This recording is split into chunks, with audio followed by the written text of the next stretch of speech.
Good morning, ladies and gentlemen. It is 10 minutes past 7 on Saturday morning. What a wonderful time for a stream. What am I doing up at this time? Who knows? Insomnia. We got our 50,000. We got our 50,000 to pay Alice, so now we're going to go to take the U-Bahn to meet her. But first, let's give myself some...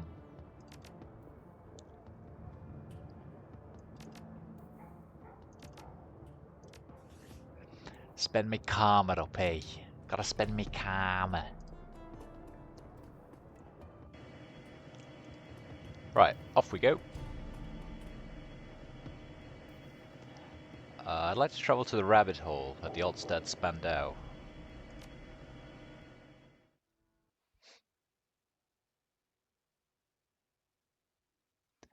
The tiny cred stick feels heavy in your pocket, fat with the weight of the hard-won nuyen.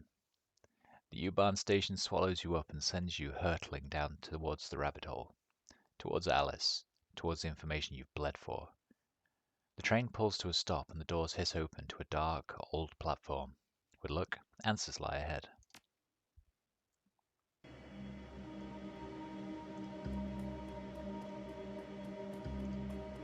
Wait a minute.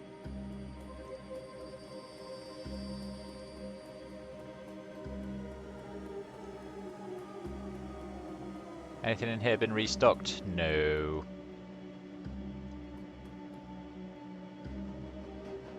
Alice's console stands alone against the filthy wall of the U-Bahn platform.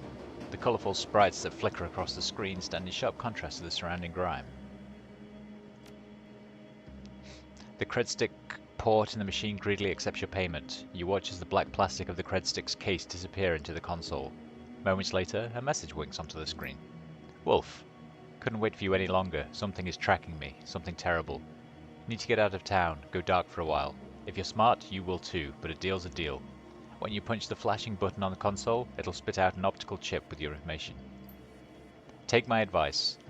Whatever this Vauclair business is to you, drop it. Drop it and run. And for God's sake, Wolf, stay out of the Matrix. It isn't safe. Alice. The message fades from the screen, and a button on the console begins to flash. You can hear the whine of motors spinning up in the arcade cabinet's guts. With a smooth mechanical motion, a generic brand optical chip slides out of the payment port in front of you. Abruptly, the screen glows black. The console powers down, the optical chip sits in its cradle waiting for you to take it. The instant the chip leaves its cradle, the machine reboots itself. You are, again, alone.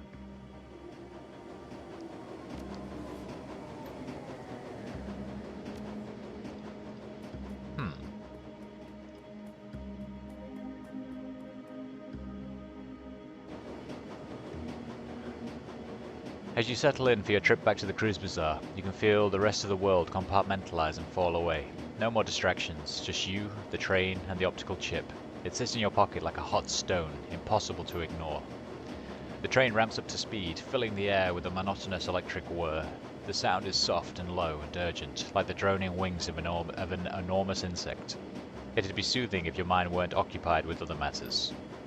All at once, the monotony is broken. Your PDA's buzzing. A quick glance at the screen tells you that you're receiving a call, and that Paul Amsel's on the other end. You hit the receive button on your PDA.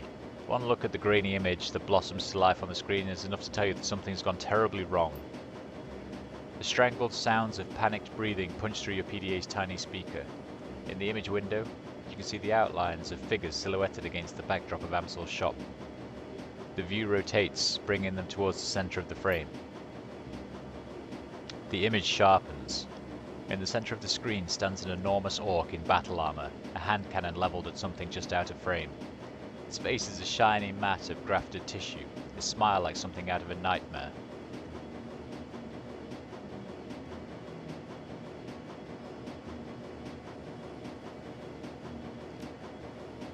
You watch, powerless, as the orc's grin widens.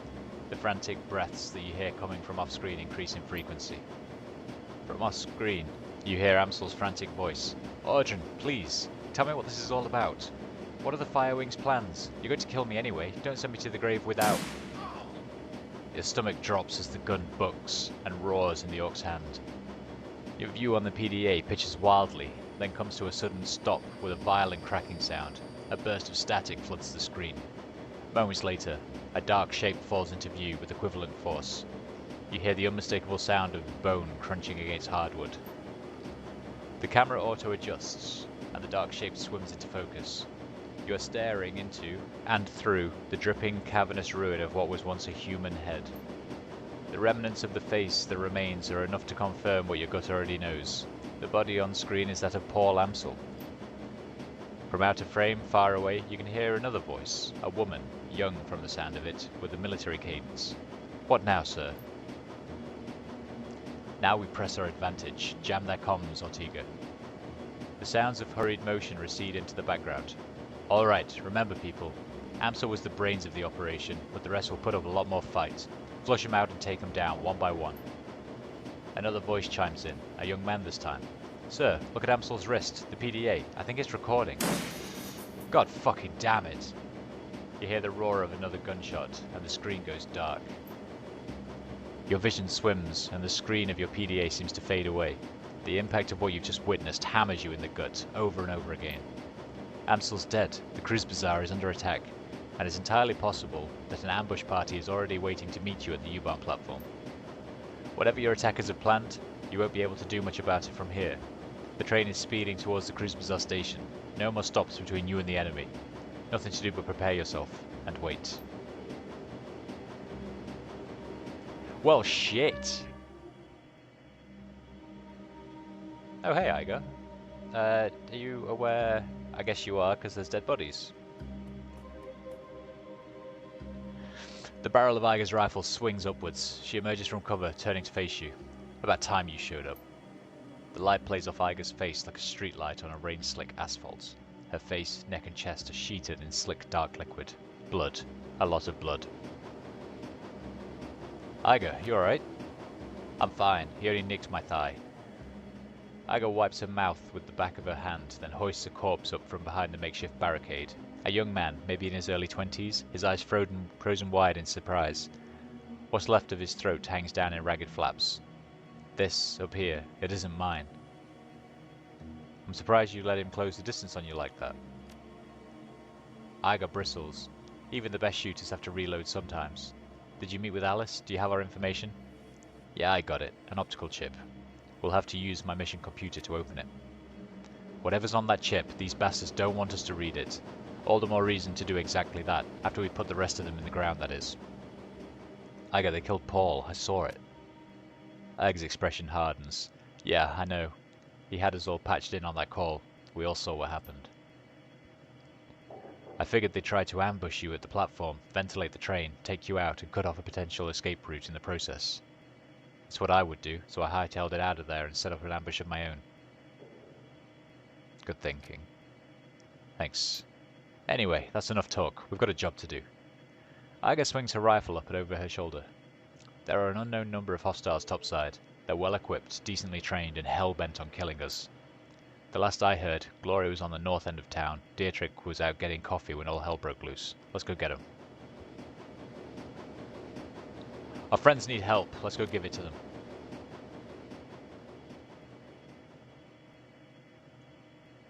+1 AP. Oh, hails yeah. Hails yeah.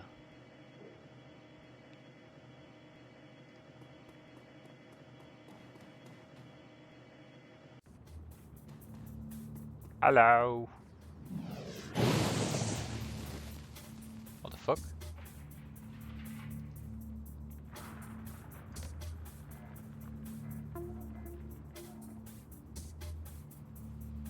What's that dog? He's in heavy cover, he's in medium cover. He's in the open, right. Haste myself up. Kablamo!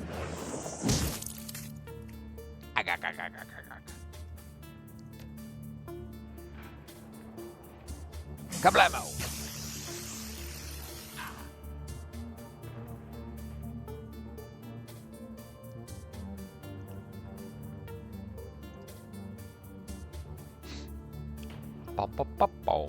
bum, bum, bum, bum, bum.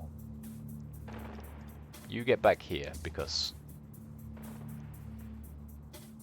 I don't like the fact that we're together.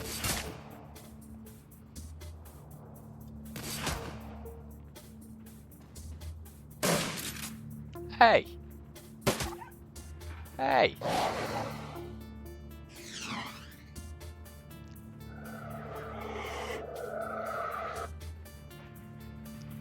Right, he's lost all AP, that's perfect.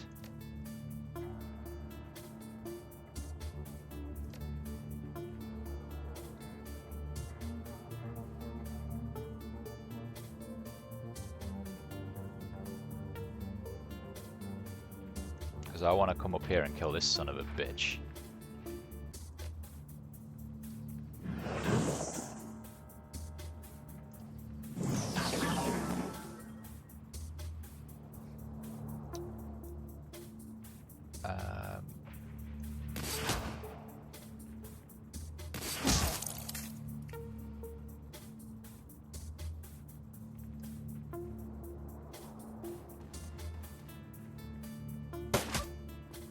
Stop shooting the dog.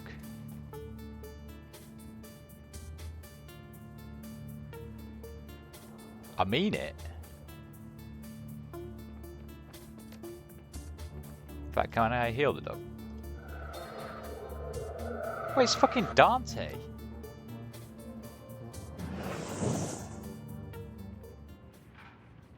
Something ahead of you lets out a low rumbling growl from the shadows, a primordial sound that echoes down the snowy streets. It steps into the light. Dante. Even from this distance, you can feel the heat radiating from the enormous dog's body. He locks eyes with you, and you can see the fire burning within them. He takes a step towards you, hackles raised. Iga glances at you. Her voice is calm, but you can see the unease on her face. I forgot to mention, fearless leader. Your dog's acting funny. How long's he been like this? Beats me. I caught sight of him on the way down to the U-Bahn platform, and he looked normal enough. Then one of the bastards took a shot at him, and winged him. Big mistake. Dante got mad, real mad. He started shaking and twitching, and I saw fire in his eyes. He was on the guy before I could blink. A few seconds later, the shooter was a red smear on the sidewalk, and Dante looks like this. Read Dante's aura. Your third eye slides open and the world shifts to grey. Buildings, streets, cars, all grey. In your peripheral vision you can see Igar, her outline pulsing a warm glow. Dante glows like a burning coal. His aura is shifting explosion of red and yellow light. As you look into the dog's aura, you can feel it looking back into yours, acknowledging you, in astral space. Dante's more than just a dog. Did you know that Monica's dog was part hellhound, Igar? Igar raises an eyebrow. Nope, but considering the circumstances, I'm good with it. You can control him, right, Wolf? Dante, come! Now that he's seen your aura in astral space, Dante's expression softens. His ears stand back up, and you could swear that you see him smile. He happily takes his place by your side.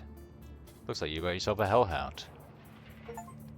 Nice! Dante joins the crew, an achievement! Wop wop!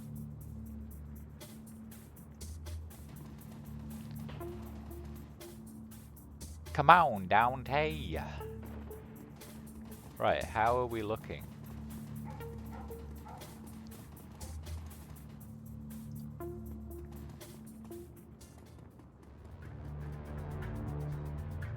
Where the fuck did you come from?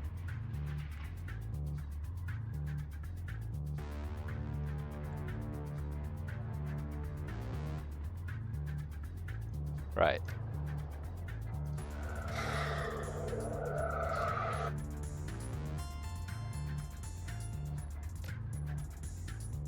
Mercenary, conjurer, mercenary. Right, conjurer's got to go down.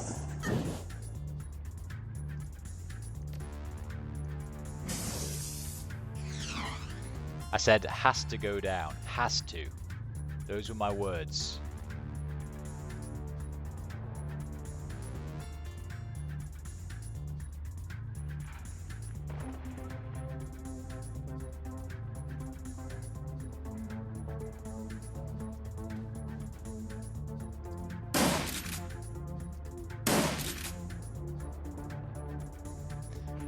Took you long enough.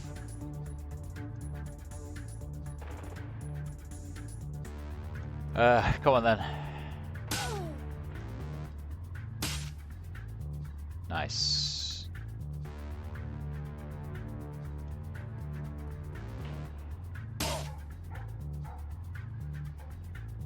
Right, what can you do, Dante? Petrify. Flame breath. Or you can attack with teeth, 11 damage. That strips armor.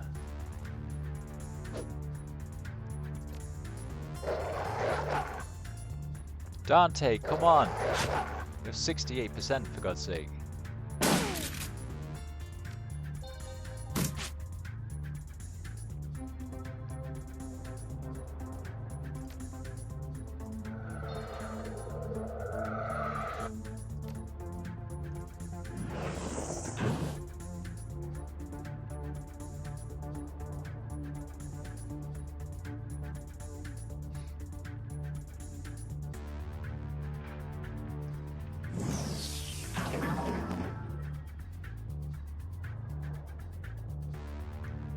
Do we think she can finish him off?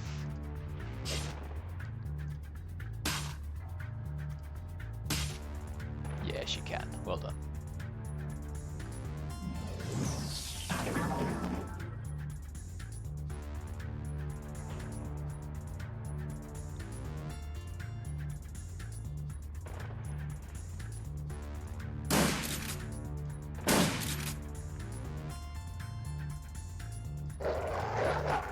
Dante!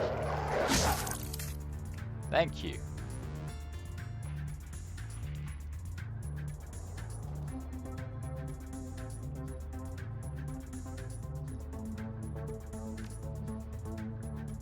Where are the other bad guys though?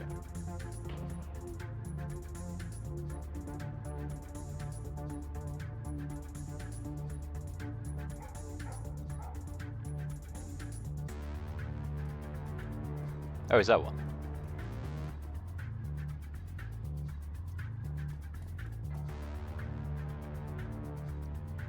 Why would... Did he attack last time? What are you doing?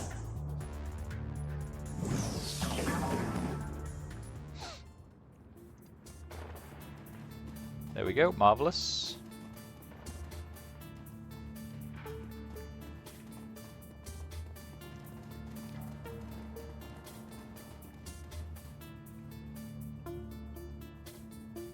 Can we go in anywhere? Or is everywhere? Oh yeah, we can. The door is locked. It's locked.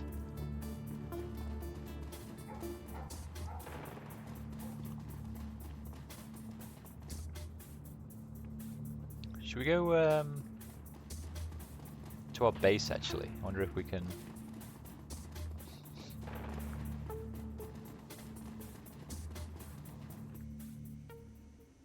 Oh shit, who's this? Paul's lifeless body lies crumpled on the floor. The majority of his head has been exposed to something, something, something.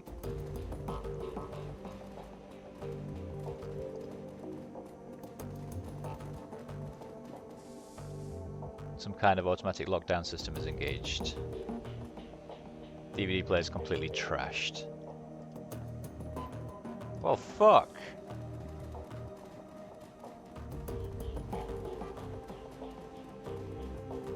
Wait, where's Blitz? Hang on a minute, where's Blitz?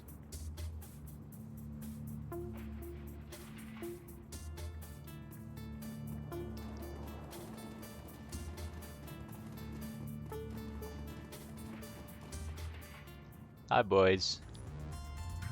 Why have I only got one action point left?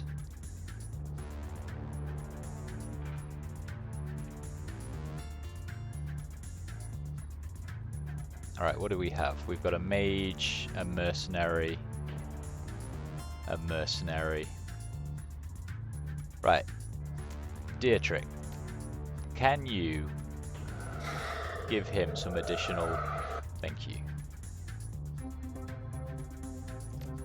I will also let you explode those two.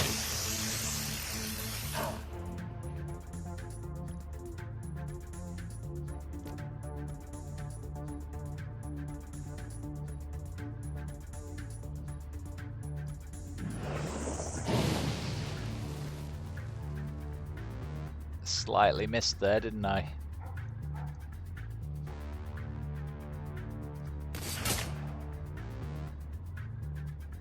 Oh, 1 health left. Fuck.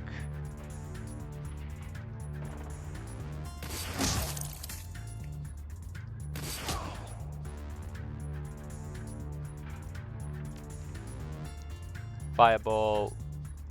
Fire breath.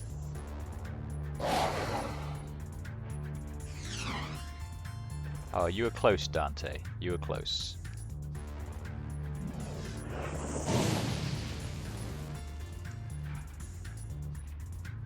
Alright, come on, girly. You get in and slash the fucker. Oh, don't. It's okay.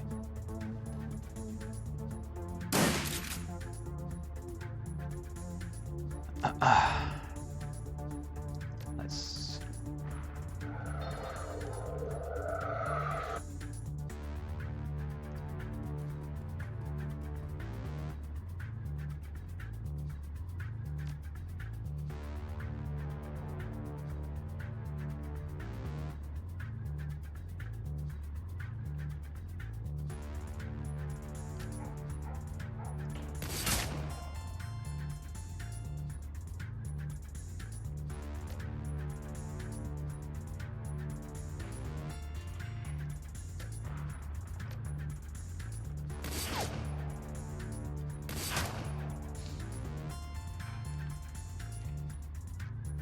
Never mind.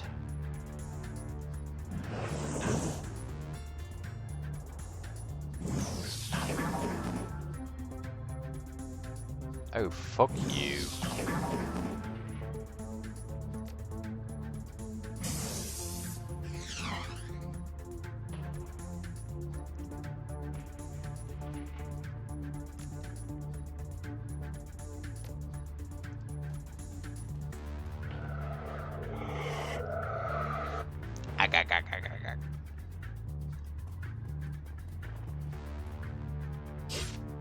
But she still missed. He's fucking paralyzed.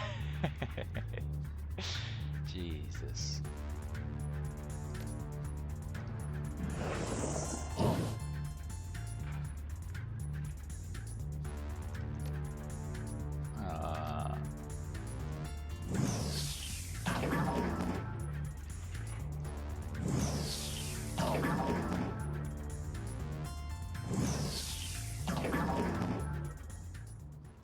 Glad to see you all made it here alive. Dietrich straightens his joints, cracking under the strain. He takes a step in your direction, his expression grim. Listen, boss, we've got problems. I saw a group of these jackasses peel off a few minutes ago. They made a beeline for the sewers. They were carrying bombs, Wolf. Can't say what yield, but they look big.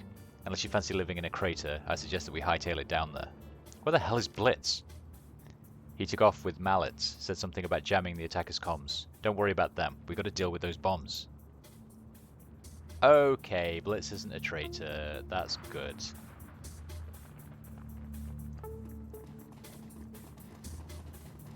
The door has been boarded shut.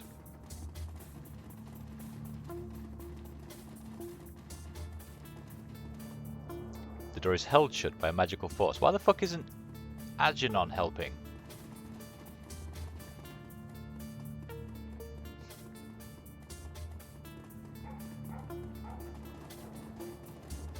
And who are these? Wait.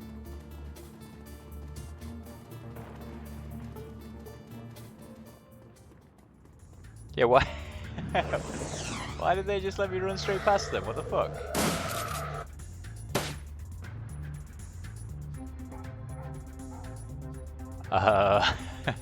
Okay.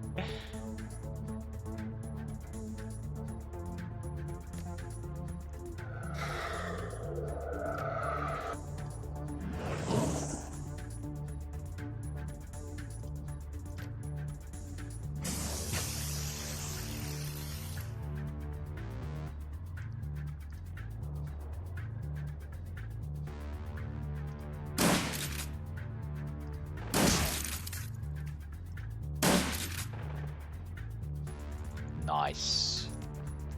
Do you know what, actually? Have another,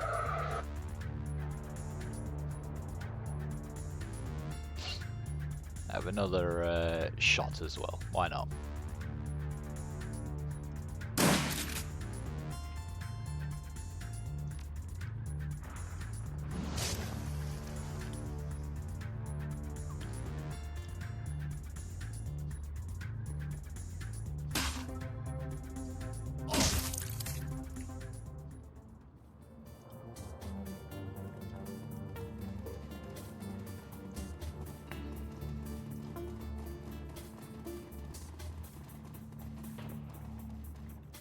Feels like it sucks to be them, right?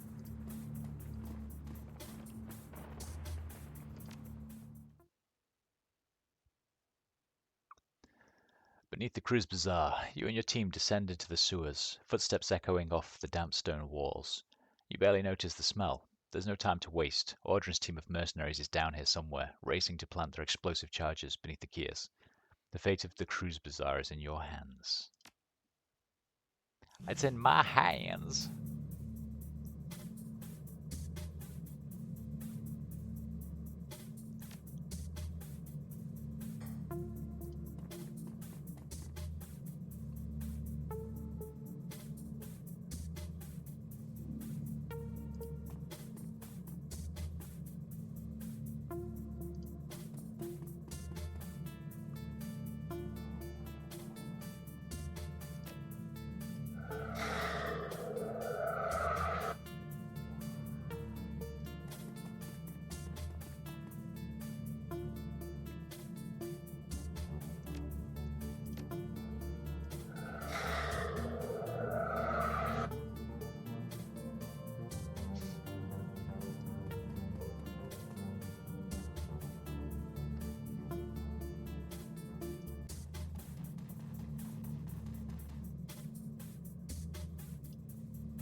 Right. Hello, everybody.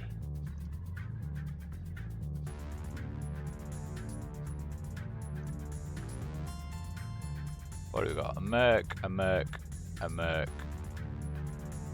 Oh, these are feral guys.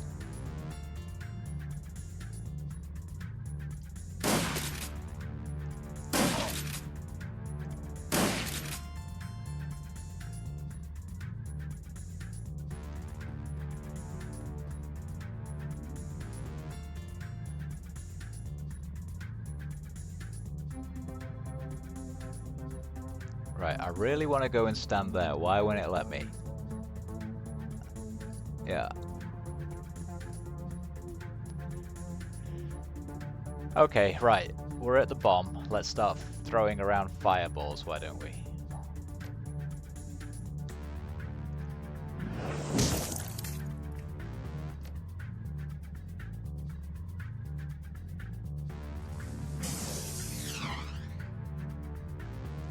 Mist, are you having a fucking laugh?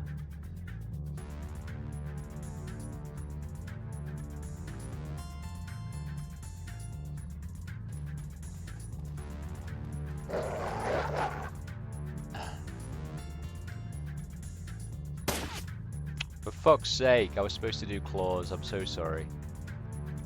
Right, run in a bit more.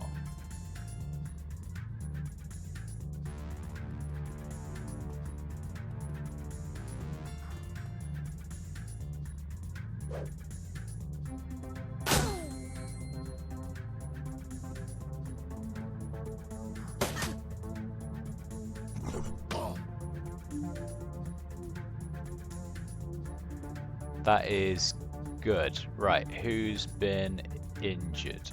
Someone got shot, didn't they? You, heal. Glory.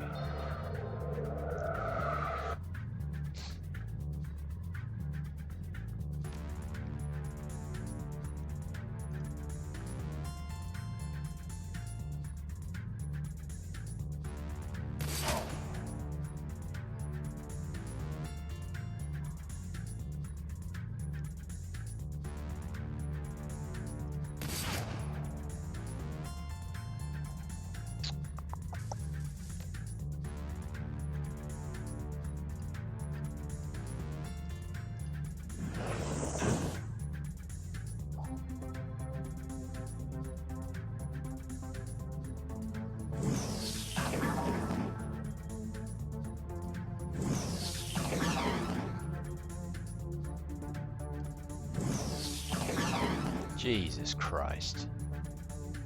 Alright, Poochie boy, can you finish him off? Are you ever gonna hit Dante? 76% for fuck's sake.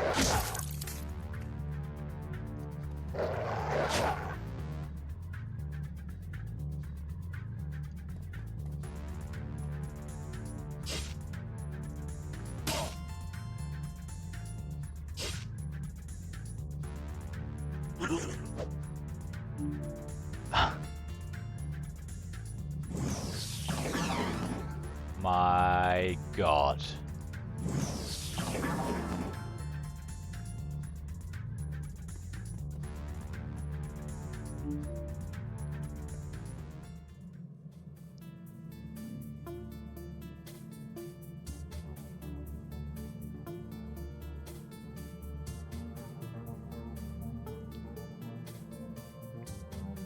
Oh shit, I didn't see that there was a time limit. 8 rounds until the bombs explode. We're gonna have to fucking put some hustle on.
Right, we're gonna have to split up.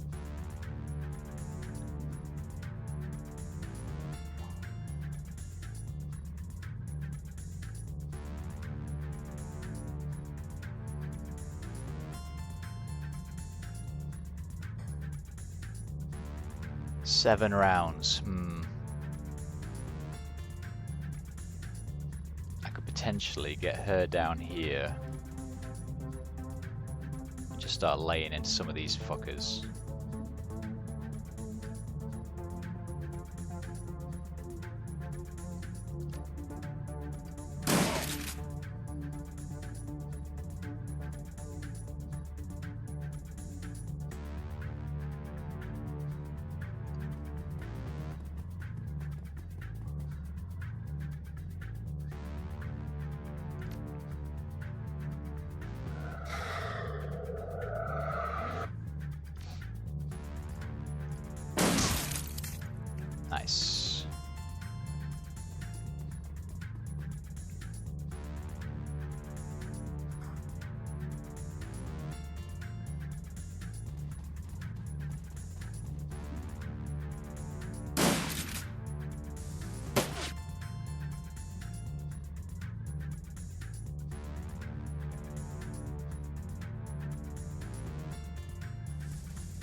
Right, I think we send Wolf.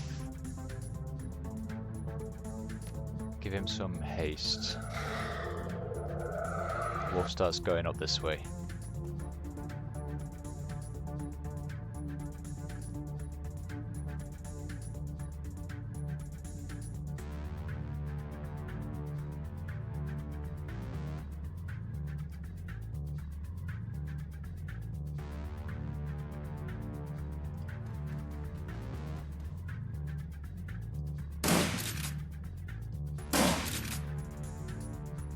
So fucking annoying. Right, you get in there and defuse the bomb.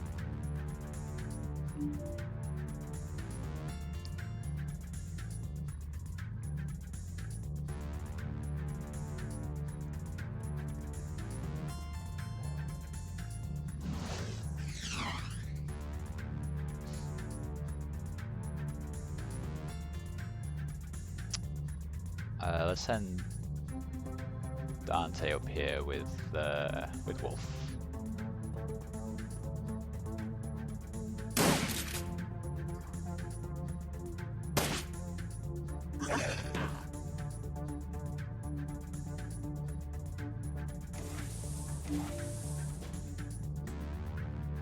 Right. First things first, you guys.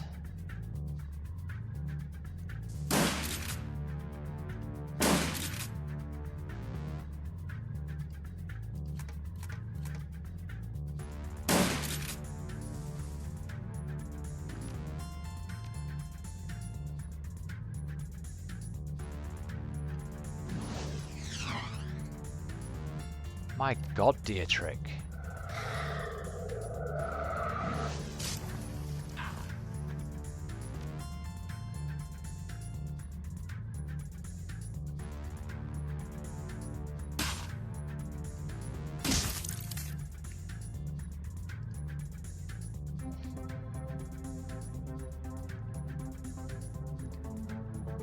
She can start coming up here now.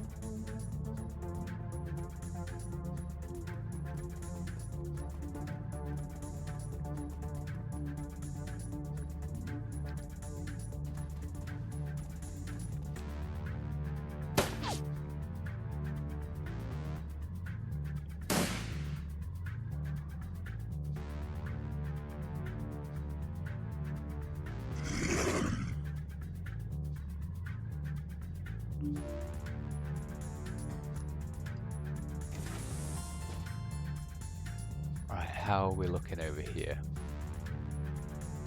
A mage and a conjurer.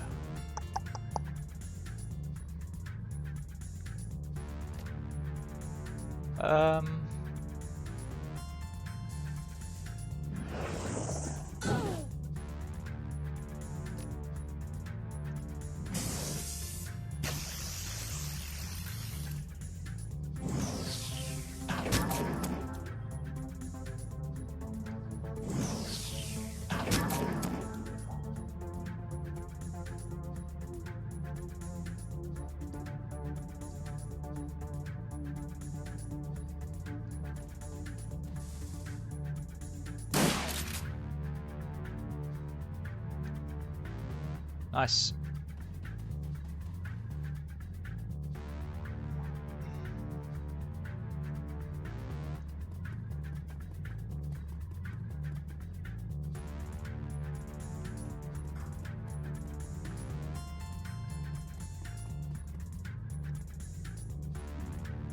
Right, and you, buddy boy, what can you do?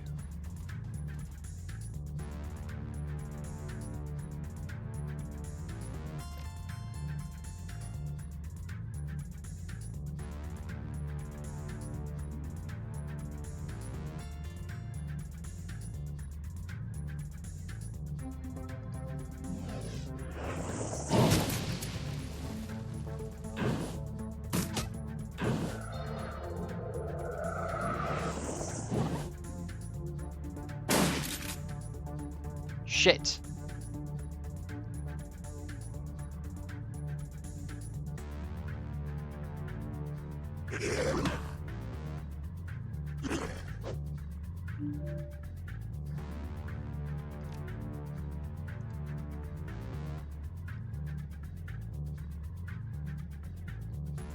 30.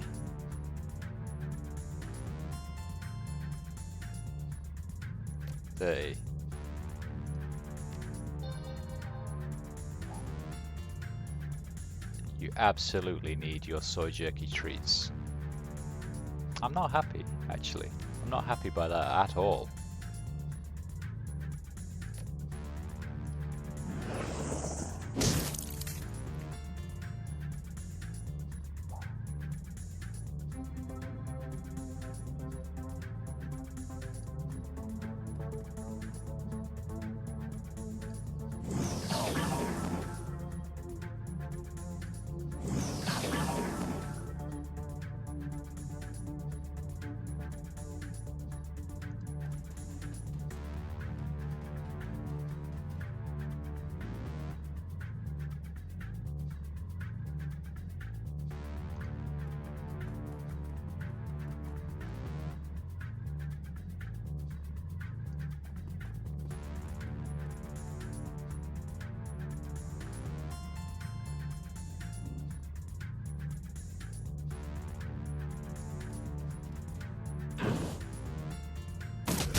Were these guys just here to commit suicide, though? That's what I don't really get.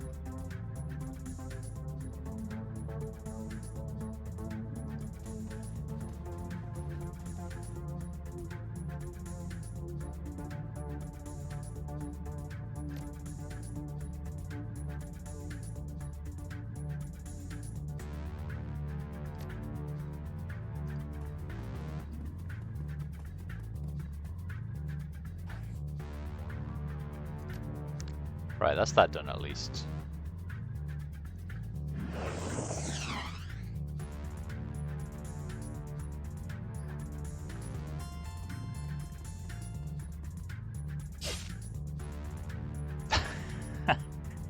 My team is so fucking shit.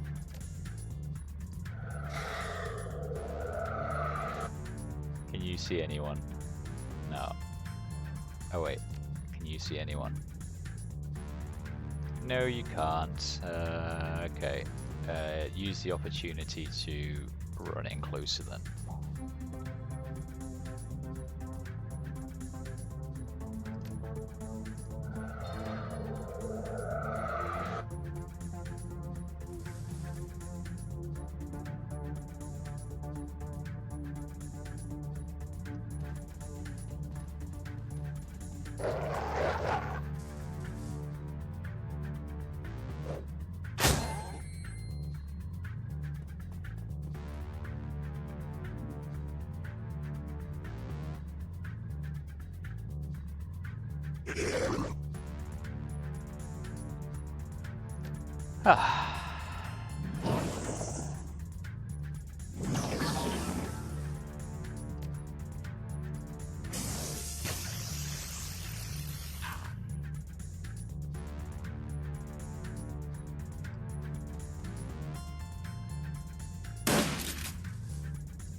Let's head to the safe house, take care of Paul.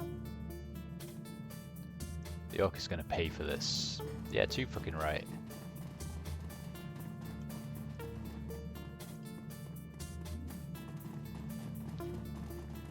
I wonder if these would have been, well, they would have been dead, I guess. If I hadn't have saved them earlier.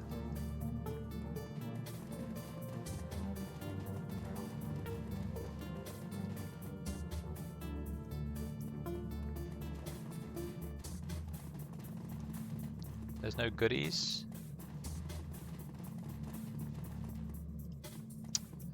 Apparently not.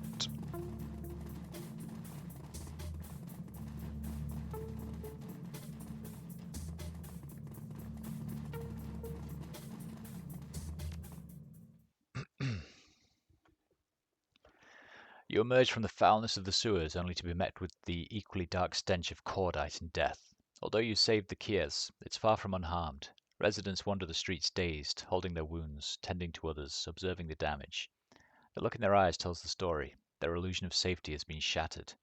You enter Paul Amsel's trade emporium, already knowing what you'll find there. The knowledge doesn't make the discovery any easier.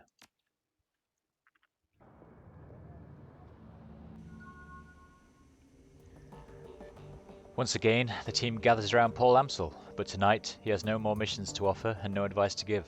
His body lies motionless on the hardwood, cooling in the night air. The ruin of his face has been hidden under a burlap tarp. For several minutes, nobody speaks. Finally, Dietrich steps forward. I think we should say something about Paul.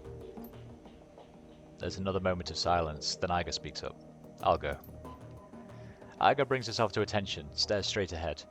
Paul Amsel was an important member of this team, and he supported as well. He said what he was going to do and he did it. That's rare and worthy of respect. She looks down at the body. There's a long pause before she speaks again. Thank you, Paul Amsel, for everything. Another pause, her voice softens. I was out of position when they came for you. I couldn't save you. I'm sorry. The others shift uncomfortably, not knowing what to say. Glory breaks the awkward moment, her voice a frosty monotone. I appreciate what Amsel did for us. It's another loss, one that this team can't afford. Glory's eyes sweep across the group, then land on Amsel's body. Her expression is impossible to read. After a moment, she turns her head to look at you.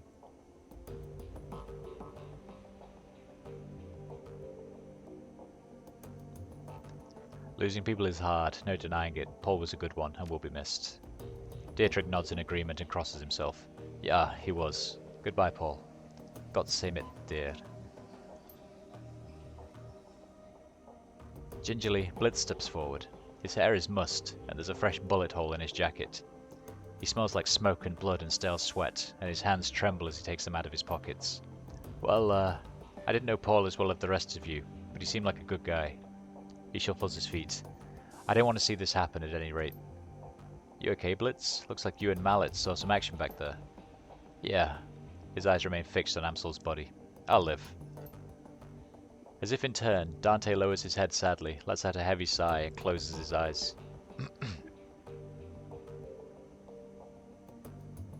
We'll miss you, Paul. Don't worry about the body. I know what to do. Be respectful, but be quick. After all, it's only a shell. Paul is with Monica now.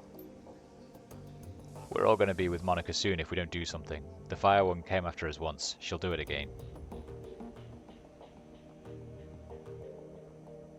This is about more than just us. Everyone's in danger. The whole damn F-state.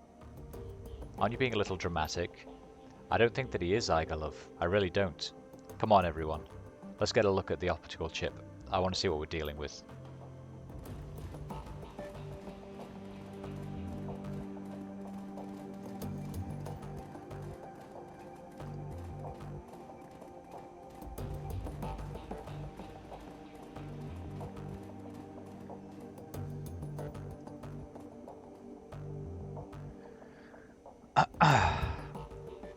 Read the contents of Alex's. So I've got no messages. I could access the BBS.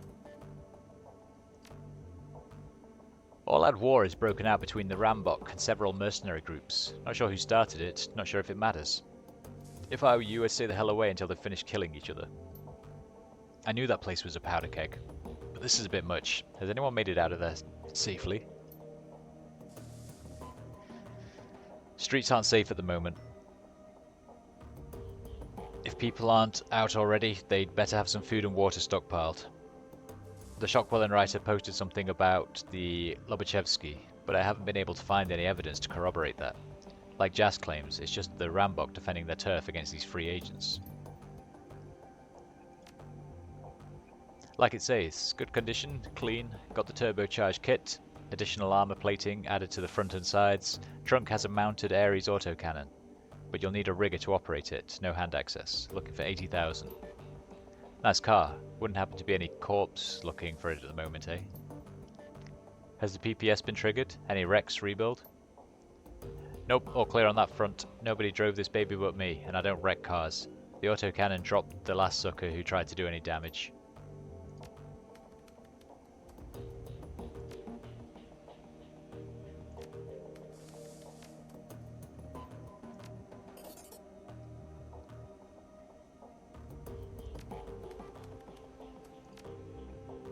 Alright, here we go.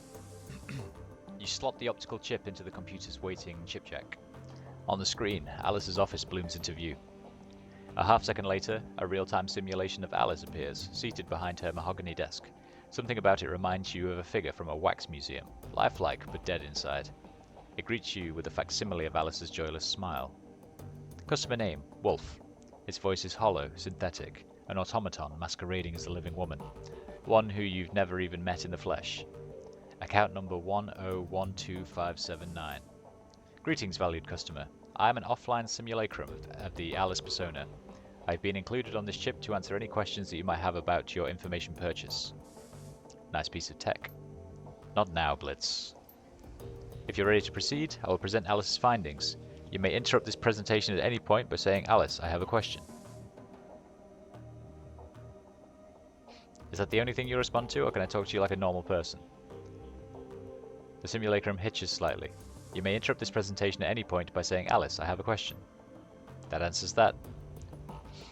We're ready. Very well. Commencing presentation. The simulacrum goes rigid for a moment, then seems to relax. When it speaks, it sounds more natural, as though the real Alice is speaking through it. Alright, Wolf.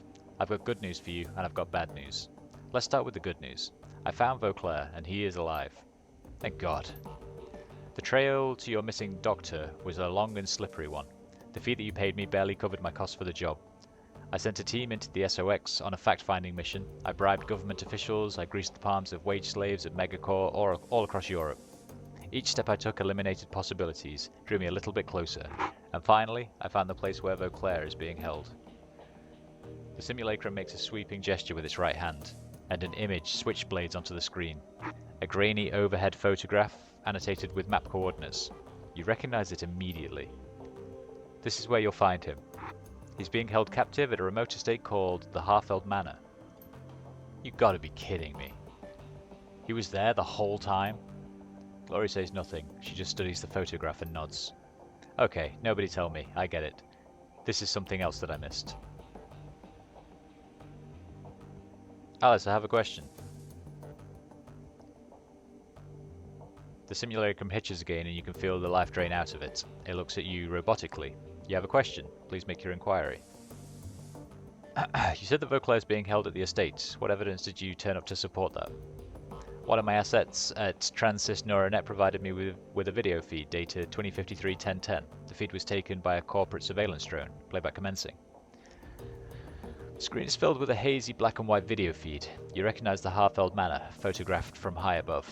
The camera pushes in and the image sharpens. Through a barred ground-level window, you can see the shape of a stooped, emaciated figure. His body shows clear signs of neglect. The figure is unmistakable. It's Vauclair, 20 years older and worse for wear. His skin hangs loose on his bones and his cheeks are hollow. There's a distinctly grey pallor to his skin. That's Vauclair, all right. What's left of him, anyway. It doesn't look like they've been feeding him much. Poor bastard. Another figure steps into frame behind Vauclair. An orc. He turns his head slightly, and his skin grafts catch the light. Vauclair slowly turns to face Audrin, and the video feed cuts out. Do you have another question? What else did you turn up about the Harfeld Manor? Seismological data and thermal imaging confirm the existence of a large hollow chamber under the estate. It is my suspicion that Dr. Vauclair is being held somewhere within the substructure. If Furshwing's kept Vauclair trapped there for almost 20 years, she's got to have a reason for it. It takes effort and resource to lock a man away for that amount of time. So what's her endgame in all this? Why not just kill him and be done with it? Malice? Revenge? Who knows? Remember, this was the man who shot her down. He sent her crashing into a radioactive wasteland. If somebody did that to me, I'd want to hurt him too, and I'd make it last.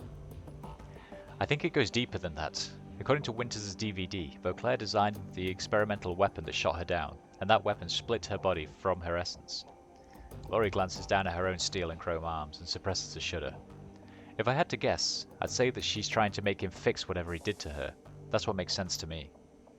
There's a moment of silence as the group processes Glory's suggestion. Before anyone can speak, the simulacrum cuts back in. Do you have another question? No, what's the bad news? Very well. Feel free to interrupt me again with any future inquiries.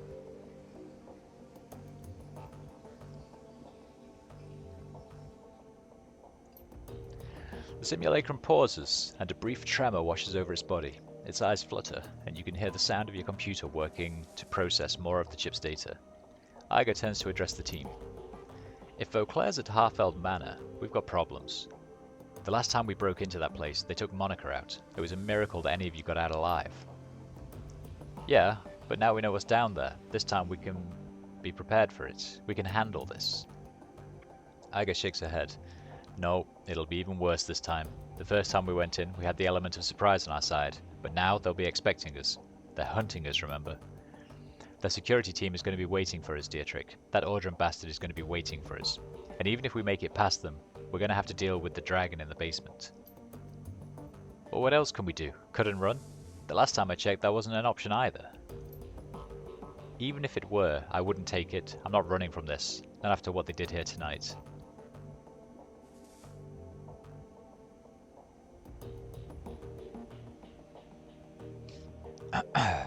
None of us are Glory, but Iger's right. We can't just go charging in there again, not without some kind of edge. Simulacrum jerks back to life. It resumes speaking, blissfully unaware of the conversation that is cutting off. And now, Wolf, on to the bad news. You now know where Vauclair is, but rescuing him will not be possible. Alice, I have a question. He continues without waiting for a response. Why the hell not? In the course of my investigation, I encountered something terrifying in the Matrix. It was fast, cunning, and very definitely intelligent. I'm convinced that I only escaped because it let me go. It could have killed me in a heartbeat if it wanted to. This thing that I met is protecting the Harfeld Manor, and it's going after anyone who gets too close to what's happening there. Alice, what did you see in there? What is going after these people? By way of explanation, I would like you to read the following document. Simulacrum makes another sweeping gesture, and the menu slides back onto the screen. This time it's filled with text. What you're looking at is an archived forum discussion from the early days of the Shadowrun BBS. Blitz stares at the text on the screen. It isn't kidding, Chief. This discussion is dated back to 2036. That's ancient history in the decking community. It probably isn't even correct to call these guys deckers. Hackers would probably be a more appropriate term. When you're finished reading it over, say, Alice, I'm done and we can continue. As you lean in to read, the text slowly begins to scroll up from the bottom of the screen. You all hear about the SK team that got crisped a few hours ago? A whole lab's worth of researchers, all burned and broken beyond recognition. Ugly stuff. At this point, who hasn't? Power spike got them right through their data jacks, like a bolt of lightning to the brain. A 1 in a million accident is what they're saying. And you believe that? Got a more plausible explanation? Yes, actually, it was a cleanup operation. Color me intrigued. What were they cleaning up? A secret project that Wolfulv didn't want anything to do with? You might have heard rumors about it. The project was named Apex. And you've lost me. Apex, Clockwork? Seriously? That old line of dreck? I'm telling you, jokers, Apex is real. Or at least it was, until the whizworm pulled the plug. Come on, Clockwork. We're still decades away from seeing fully functional AI. You know that. Those Apex stories that have been floating around, they're just some conspiracy nuts wet dream. Fine, keep your heads in the sand. Some of us know the truth when we read it. Okay, Clock, I'll humour you. But riddle me this. If Wolfulv hadn't armed an operational AI in his claws, why kill it? You remember what happened to most of Echo Mirage? The crash virus killed them, fried their brains, but I don't see what that has to do with anything. With the commercial release of the CDT-1000, some security firms are working on counter-intrusion software that could do the same thing.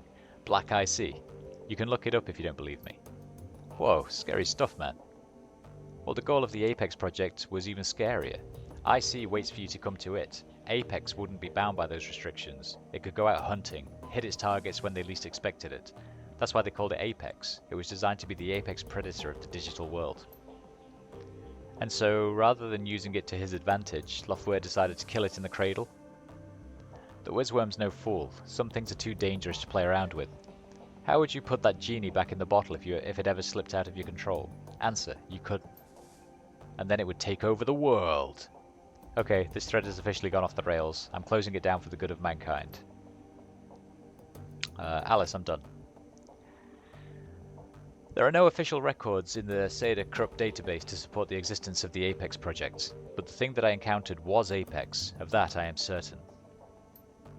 Just as I am certain that Apex was responsible for the deaths of Monica Schaefer, Green Winters, Clockwork, Peregrine, and a score of other deckers over the last 16 years. Blitz raises his hand. Hold up, Alice. Alice, I have a question. I thought they said that Wolfulv killed Apex. They speculated as much, yes. They were wrong on that count. I do believe that Seda Krupp was developing Apex as a tool for Matrix warfare. I'm also convinced that the IT personnel who were killed were the Apex development team. But I don't think that Wolfulv was responsible for their deaths. Apex killed them. That'd be my guess, yes. In the turmoil surrounding Wolfulv's buyout of Seda Krupp, a number of projects went missing. I believe that Apex was appropriated by a member of Wolfulv's organization at that point. It was then unleashed on its own development team to silence them. Since then, it has provided information control for the Firewing. A pet AI would explain how Wolfulv has managed to maintain her conspiracy and avoid detection for the past 2 decades. Anytime anyone gets close, the AI takes them out and scrubs the record clean. So there's your bad news, Wolf. Vauclair's being held at the Half-Old Manor, but knowing that does you no good because you can't approach the place. I doubt you could open the door without Apex frying you. We did last time. They were trying to protect their secret, like Audrin said. If we hadn't gone down to the basement, they'd have let us go. Apex didn't react until Monica attempted to force the door to the basement. And now that the cat's out of the bag, they have no reason not to pull the big guns on us. You're right, we can't go back while Apex is in place. The room falls silent. Finally, Ager turns to you. What's the play, Wolf? We can't turn back now. If Apex is standing between us and Vauclair, then we need to find a way to kill Apex. Fucking A, boss. I'm in. I love Dietrich. He's great. Did you hear that, Alice? Do you have any suggestions? The simulacrum hitches again. The pause stretches. Finally, it comes back to life. The AI has a kill switch, but Alice deemed any additional contact with Apex to be an unjustifiable risk. Attempting to reach the kill switch would be inadvisable.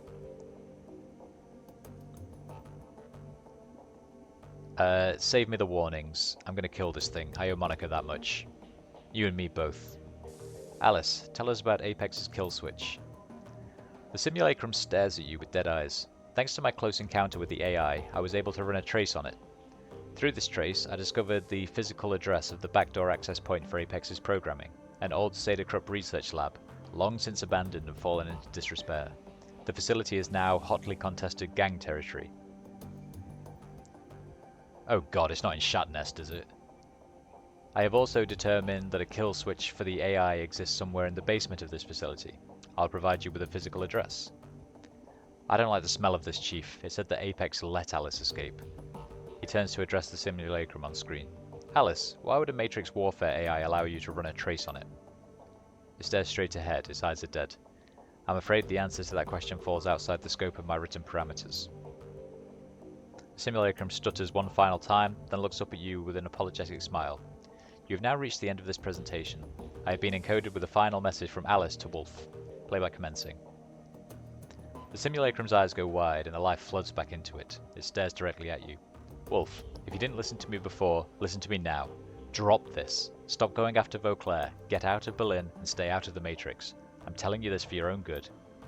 That's all I have to say. I'm following my own advice. I'm out. Don't try to contact me again. The simulacrum reverts to its idle state, slumping like a puppet with its strings cut. Its eyes glaze over, and its face goes slack. When the screen cuts to black. So the Dragon has a killer AI in charge of security. I can't say I'm surprised, but then nothing surprises me anymore. We know what killed Monica. We have a name for it, and we know how to kill it. That's good enough for me. We know what we have to do. We can either stand around talking about it, or we can go do it.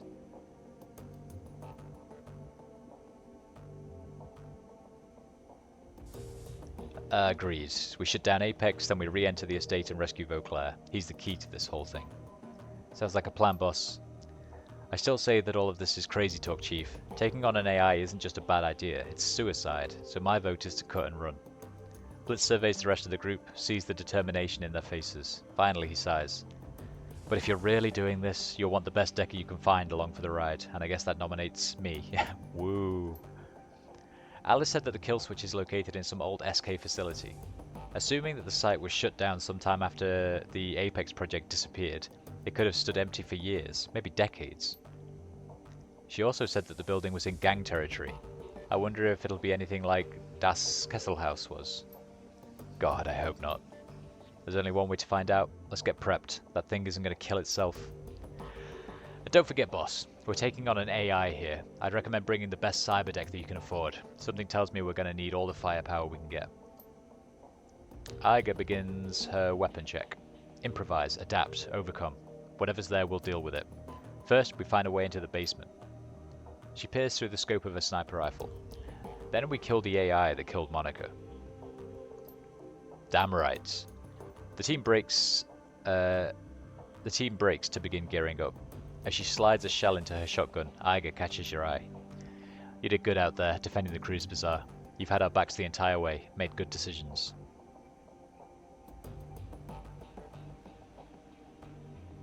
I appreciate that. Now you need to forgive yourself. You weren't out of position, Iga, and you know it. Iga scowls at the floor. Thanks. Can't do it, but thanks. Anyway, we should get back to it. We've got an AI to take out after all. Wolf, do me a favor and keep your eyes open on this one. We're walking into the unknown here. Makes me a little uneasy. Don't worry, Iga. I've got your back. She smiles, clasps you on the shoulder. I know you do. And I've got yours. You've more than earned it. Let's get to work. Without another word, the troll slides her shotgun into the sheath on her back and turns to continue her pre-mission checklist.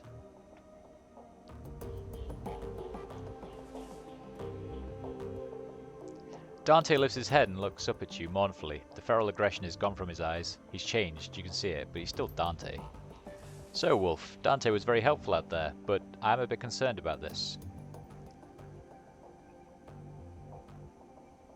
Fire breathing, pretty cool trick, don't you think?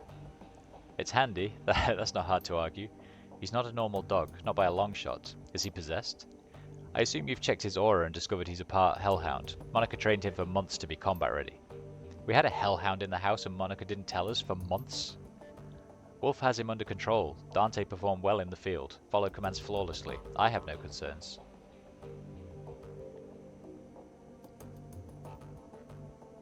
Dante stays with me. Where I run, he runs. Too right.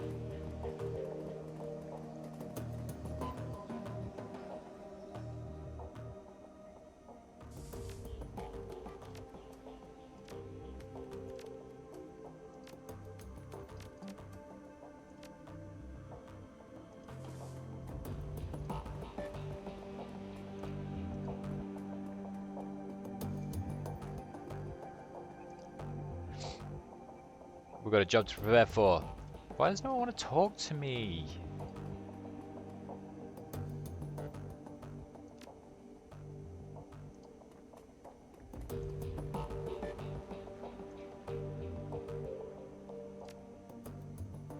Nothing new, boss. Is adjusting. Gonna take time.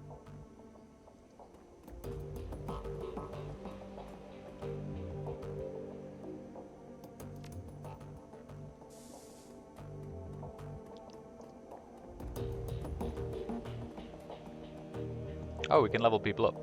Oh, max level. What we got? Tactical reload or snapfire? What's snapfire? Target 2 enemies in one action.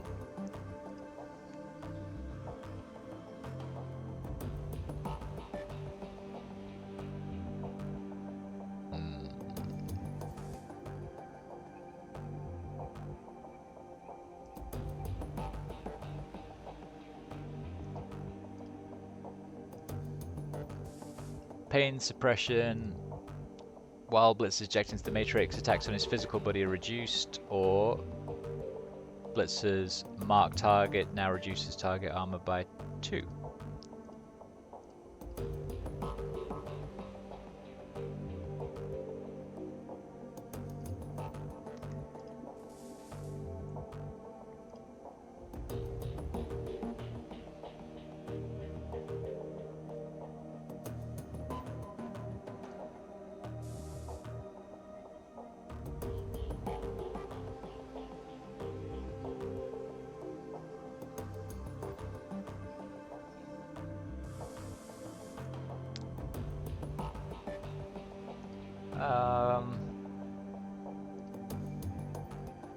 I think that one.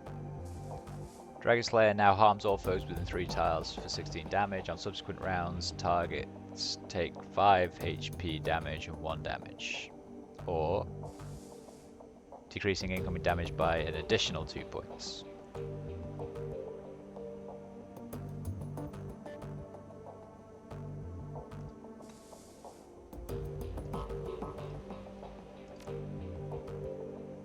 Confirmed.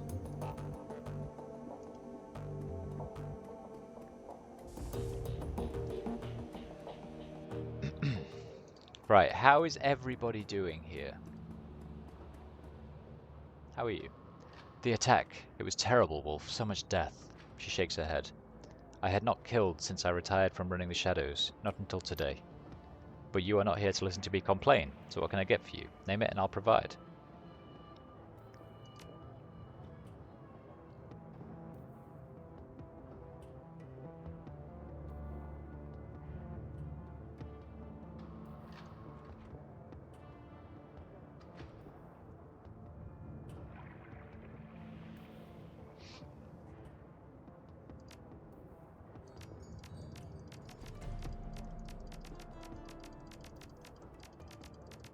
Should we like buy all these programs?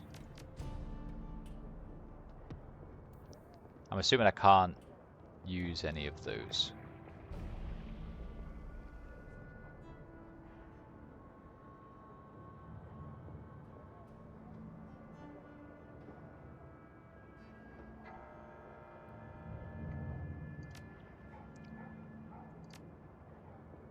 Okay, thanks Mallet.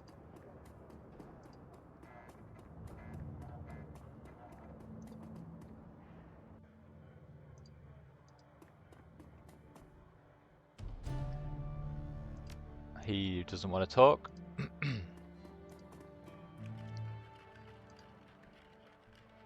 The Turk is pale, his eyes sunken into his head, ringed by dark circles. We're closed today, Effendi. I would have locked the door, but the lock is broken. Now I must stand guard. You look terrible, my friend. What happened? He rubs his hand across his mouth. During the attack on the cruise bazaar, they broke through the door, heavily armed, 2 of them. They broke through the door and just started shooting. No questions, no robbery, just shooting. Cammy, my girl, my little street rat, they... He holds his hand over his face, collects himself. I reached under the counter. I keep a gun there, you see, and they saw me. Both of them turned on me. Goldschmidt, that fat idiot Goldschmidt, flung himself in my way.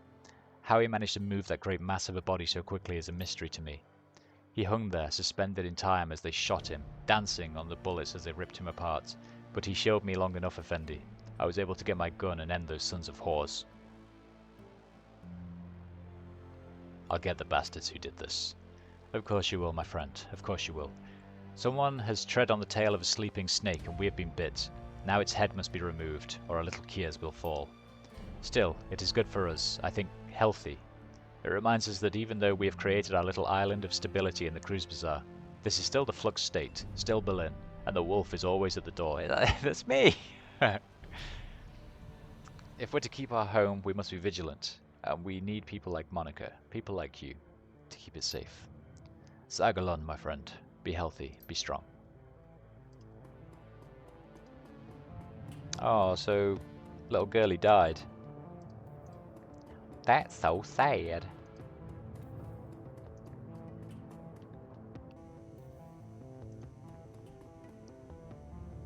The elf behind the counter says nothing. She stands in silence, staring at you. No cryptic messages this time? No prophecies? No, not after just what happened here. Not today. Today I wish to offer you a gift, something special. She leans in towards you, and for the first time since your initial meeting, she opens her eyes wide. Her voice goes deadly serious. I want you to look at me, not with the crude orbs of meat in your skull. I want you to use your true vision. You know the kind that I mean. Just this once, I will cast aside the veil. Just this once, you will see what I really am. Okay. Your third eye flits open, casting the world into a shimmering sea of greyness. Cautiously, you peer into Absinth's aura. Chaos. You're staring into the mouth of chaos, a howling vortex of golden light and green water, with a gaping maw of pure nothingness at its center. As you stare into the void, you can feel it staring back. Its vision reaches into you and through you, and then, all at once, it swallows you. In the stillness at the center of that yawning void, time seems to slow. Gradually, you find a semblance of peace. There's beauty here. The interplay of green and gold swirling around you is breathtaking, intoxicating. Your thoughts become sluggish. It feels like you've been drugged. Slowly, through the swirling water, you begin to catch sight of something.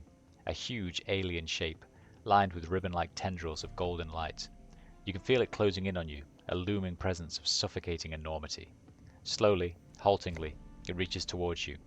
Your arms and legs feel heavy and useless. It feels like you're swimming in tree sap. You're helpless. What's left of your sense of self rebels, and unconsciousness slams into you like a freight train. Suddenly, mercifully, everything goes black. When you struggle your way back to consciousness, you find yourself lying in a heap on the ground. Absinthe offers a hand to help you to your feet. What the hell are you? I am nothing of consequence, an observer of human nature, nothing more.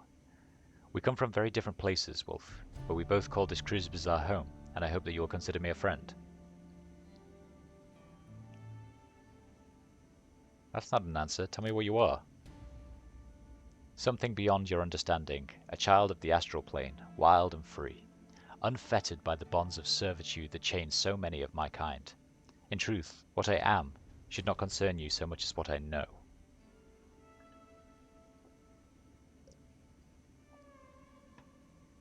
Okay, what do you know? Truths hidden from mortal eyes. In my time as an observer of this world, I have witnessed a great many things. Wonders and terrors beyond measure. The birth and death of nations. The rise and fall of gods.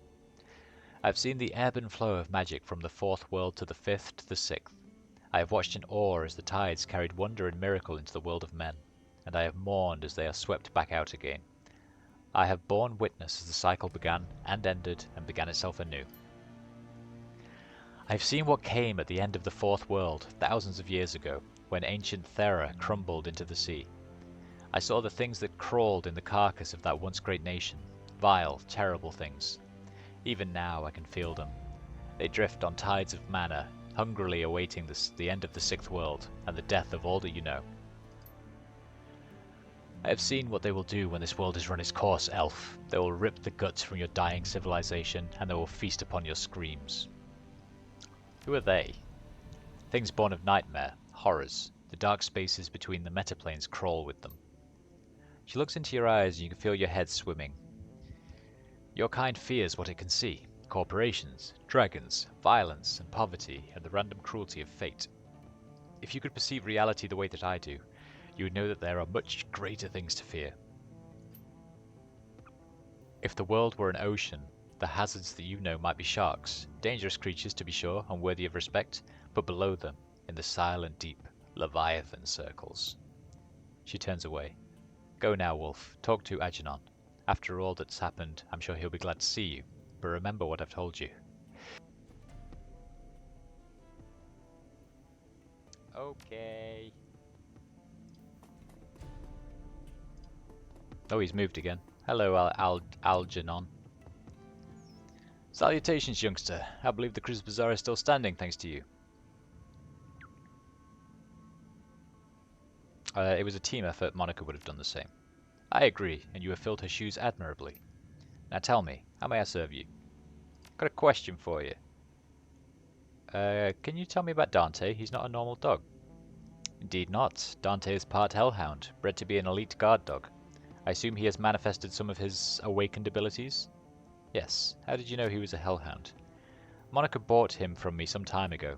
He was a special order. She thought he could guard Herr Amsol while she was away on business. Should I be worried about him? I would keep him fed if I were you. I understand he likes soy jerky. But if what I've heard is true, he has bonded to you. Unless you mistreat him, you have nothing to worry about. Now, is there anything else that you need to know? Can I see what you're selling?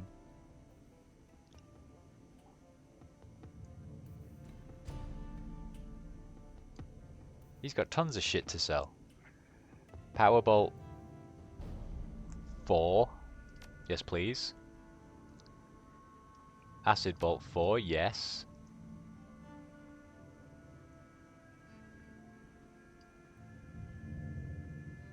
Spellcasting, conjuring, spirit control, willpower, movement speed, dodge.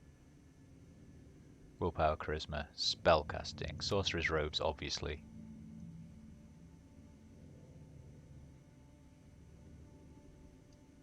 Fireball 3, flamethrower 4, mana bolt 4.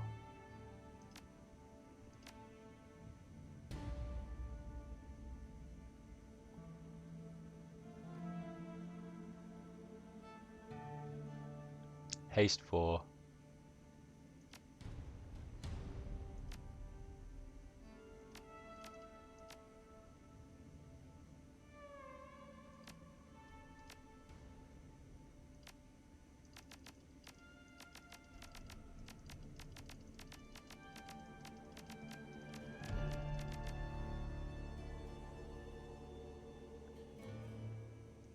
Okay, let's get rid of all these. Never fucking use them anyway, do I?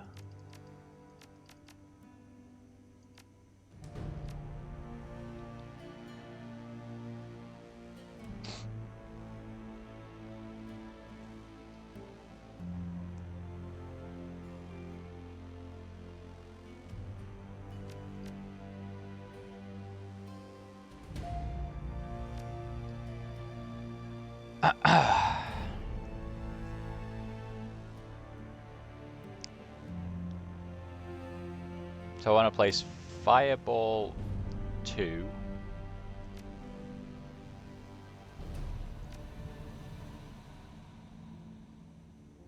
with Fireball 3.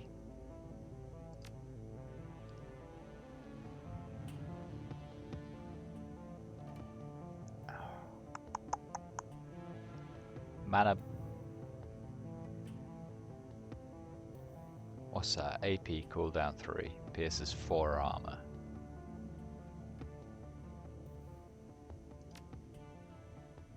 Power Bolt 3.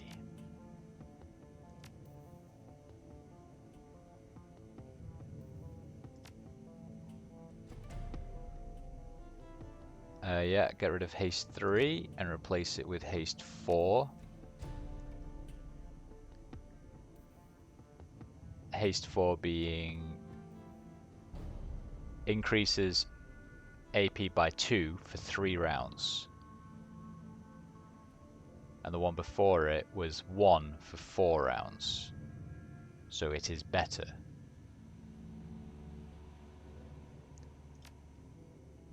Do I have any... What's my best healy heal? Healy, healy, healy, healy.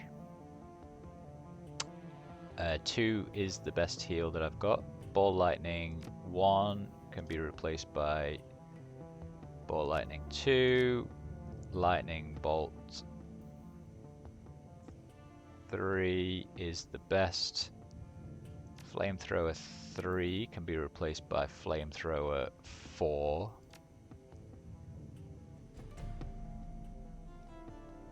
That is a higher cooldown, that's a higher cooldown, that's a higher cooldown, that's a higher cooldown.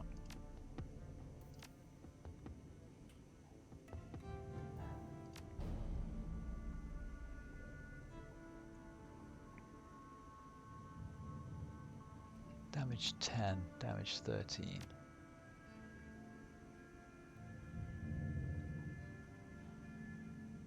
And then what has he got? He's got armor 3. Sorcerer's robes are just... God, I've got so much fucking shit.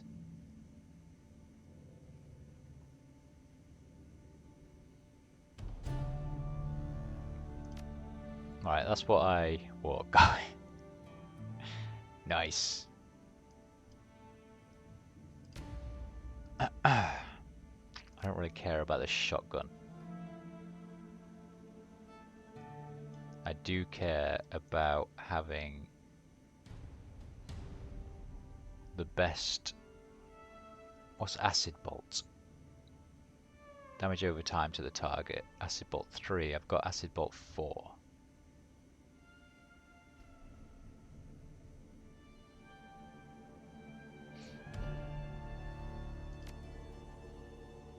Then I guess that's what we do. Acid Bolt 4.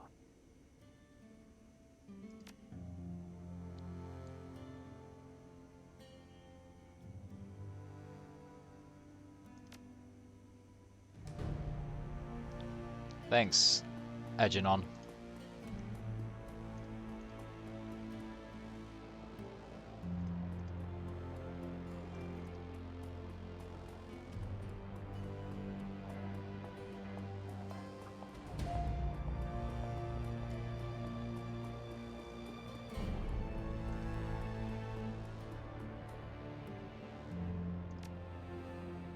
I lost a niece today, but I'm doing a hell of a lot better than our attackers are. Those sons of bitches hit the wrong keys. I put 6 of them in the ground personally. When I find out who they are, where they lived, ain't nothing gonna save those people. But you didn't come here to listen to me rage. You're after a bit of payback yourself, I'll wager. So what can I do? I would like to buy the best things that you own, please.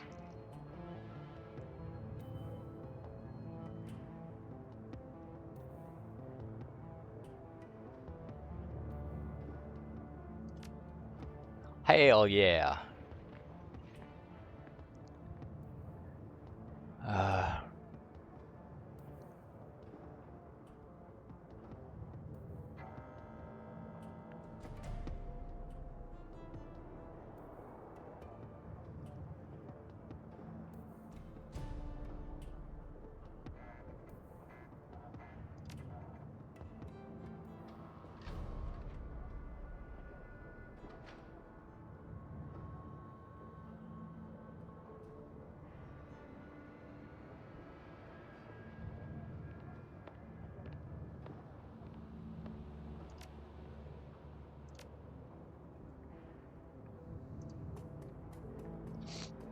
Is there anyone else to talk to?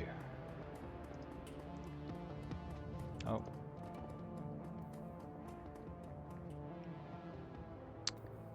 That was crazy, my friend. Bullets flying, people dropping like flies. Crazy.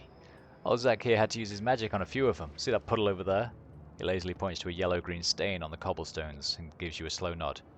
That was one of them. Attacker. Thy name is Goo.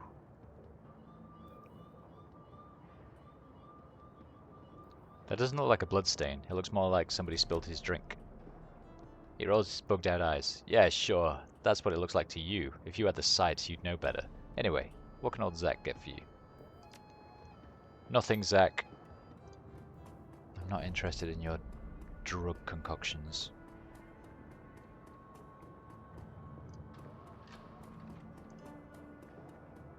Oh, Simi's okay.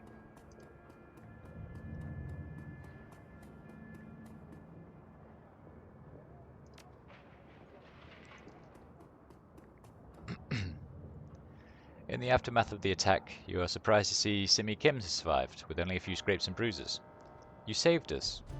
As many as I could. So many more would have gone if you hadn't been here. Are you hurt? I lost my shoe when I was running, and then I fell. But Doc Escabel found me. He picked me up, took me with him. He hid me in a drawer, gave me a blanket and told me to be quiet. It was so dark and it smelled, but I didn't make a sound. I heard yelling, things breaking, and gunshots, I think. If I had one of my Sims, I could have just gone inside, but I didn't, so I had to stay out here. I don't know how long it was, but when the drawer opened, it was over. I'd say the doc owed you that one, kid. I guess so. I'll go check on the others.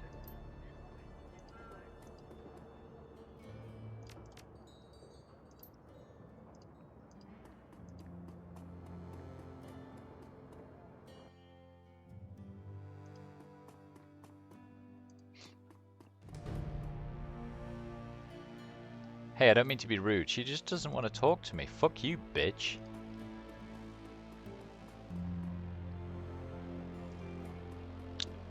I did see that I could talk to these guys down here.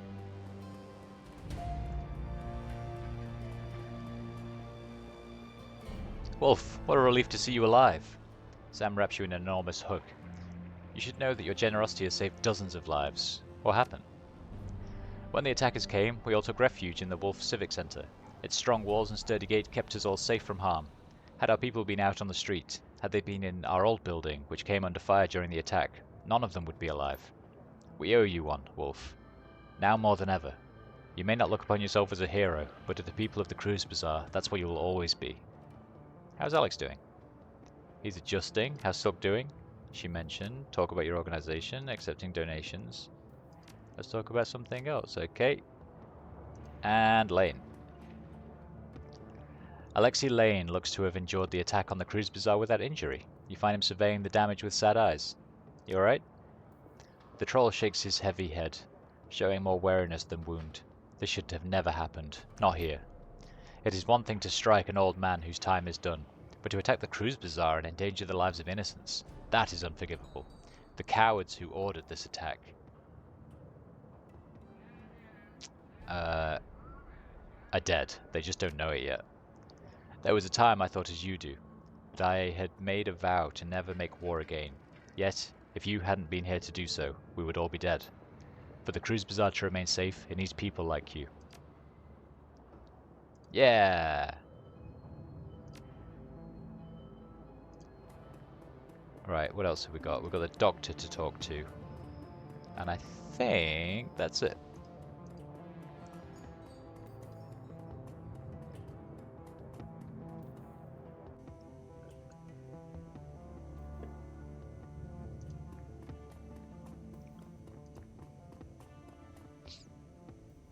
Wolf.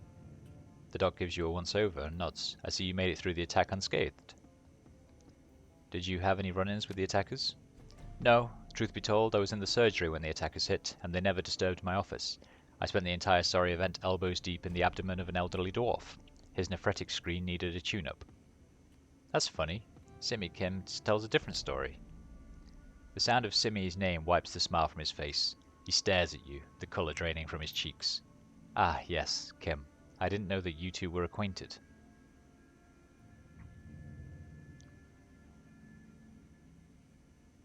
Why the lie, Doc? You saved her. If anything, I'd think that you'd brag about it. It wasn't a lie. Not completely. I was working on a patient when the fighting broke out. When I heard the gunshots, I ducked out of my office to find the girl. When I got back, I hid her away and went back to surgery. Thanks to a copious dose of isoflurane and nitrous oxide, my patient was blissfully unaware of the interruption. Simi also said she heard gunshots and breaking glass. Care to revise your story any further? Escobel's lips tighten in distaste. Please don't call her that. Her name is Kim. And yes, an attacker did break in partway through the operation. He fired his weapon into the wall and shattered some very delicate equipment. And how'd you get rid of him? That will remain my secret. Suffice to say that my experiences in Spain gave me newfound appreciation for high lethality security systems. Let your imagination run wild from there. There was a long pause. Escobel tries on another smile, but it falls away quickly. I don't intend to spend any longer on this, Wolf. I've already said my piece. I feel a certain level of responsibility for Kim's welfare, never mind why. So I take care of her as best I can. That's all that I intend to say on the subject, so we can talk shop or you can leave. Your choice.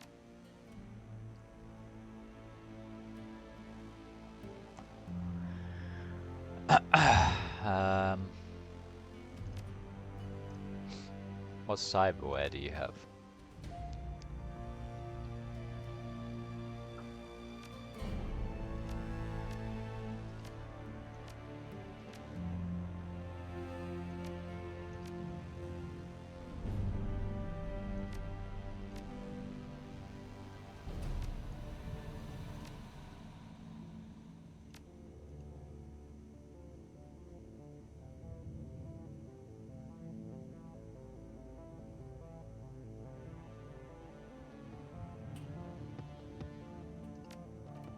That costs 0. When triggered, gain +1 AP but take an additional 2 damage from attacks.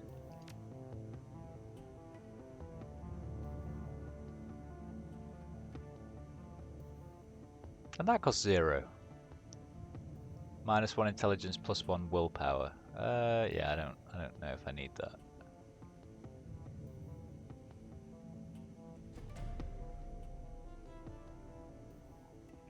Do I want a jack so that I can go in myself to...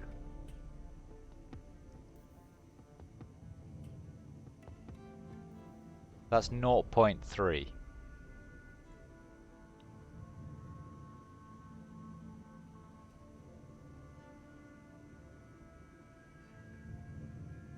.3 if I wanted to...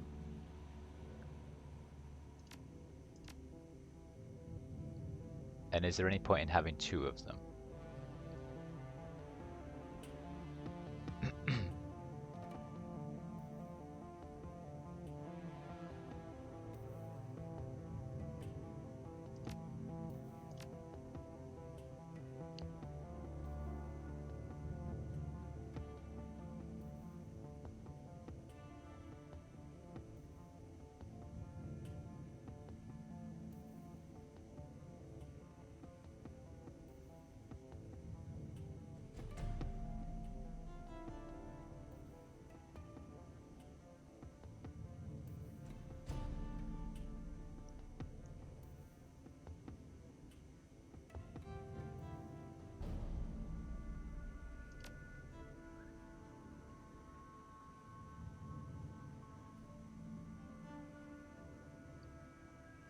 Shall I give myself that?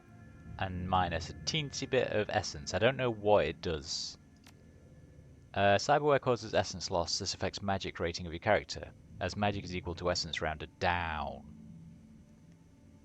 Magic is very important for spellcasters. The base number of spell slots available to the caster is equal to half of their magic, rounded down. Therefore, losing essence can cause spell slots to be permanently lost. In addition, each point of magic lost increases all spell cooldowns by +1. Rounded down means I go from 6 to 5.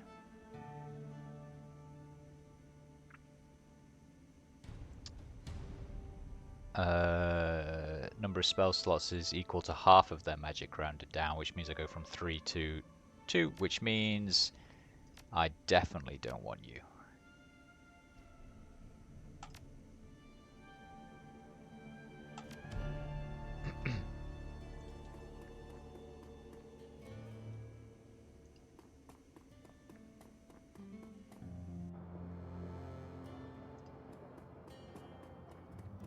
Right, what are my objectives? Head to Apex.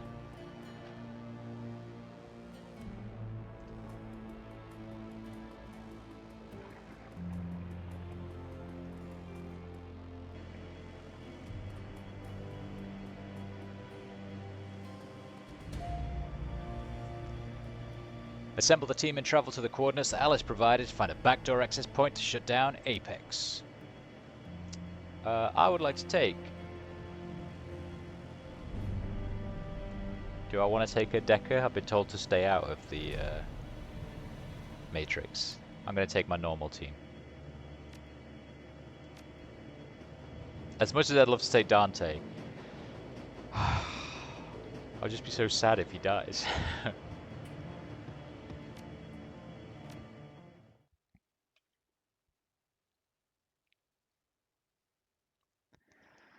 Apex, an artificial intelligence designed for Matrix warfare. The thought of it sends a chill down your spine.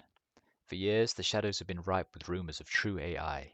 Names like Mirage and Psychotrope have fueled conspiracy boards on the Shadowlands BBS since 2029. Most savvy Shadowrunners dismiss these stories as bunk. But, from what Alice has told you, at least one of the stories is real. Apex is waiting for you, somewhere down in the basement of an abandoned Sadacrup lab. Unfortunately, you're going to have to wade through a lot of gang territory to get there. That's okay. Right, what do we have? Yeah, you've now got your super gun.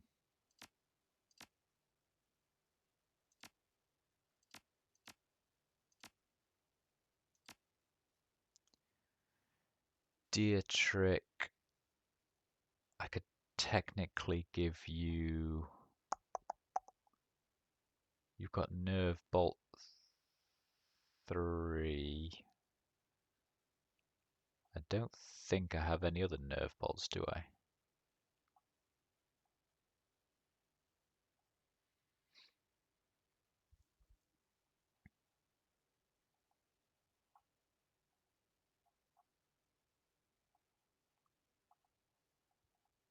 Let's give him some of these, though. You can have a Force 5 water. I have so much shit.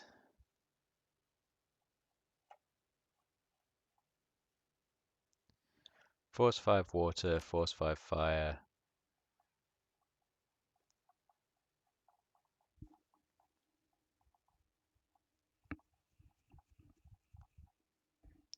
and Force 5. Why not? Then in terms of spells, my friend, Haste 3. I don't think I have, because Wolf's using Haste 4. I might have a better heal for you, though.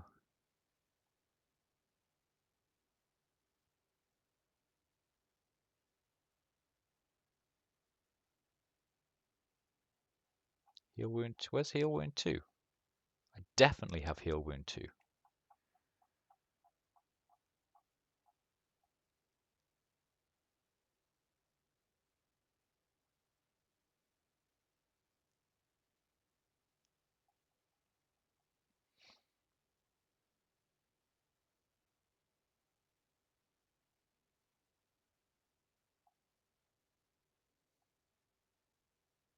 There's another Heal Wound 1.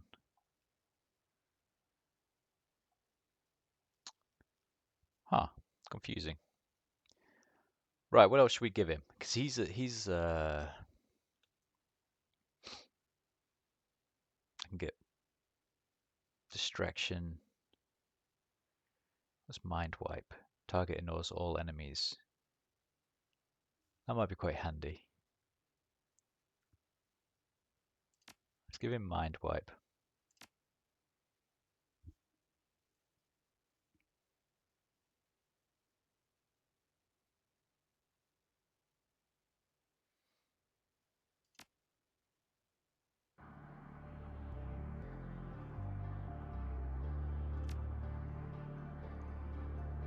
What have I got? 8 karma. No. Find a way into the basement. Okay, let's go, team.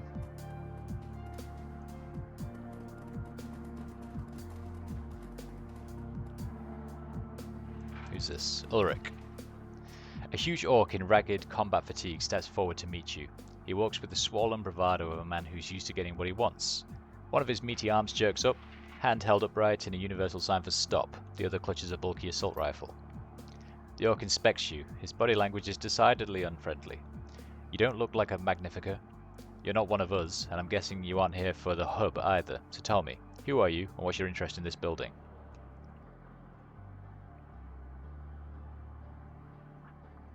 I need to get into the basement. It's important. Oh, it's important, you say?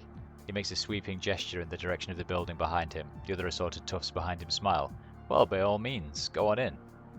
You're being sarcastic. Ah, you're a sharp one. He smiles at you, revealing a mouth of jagged teeth.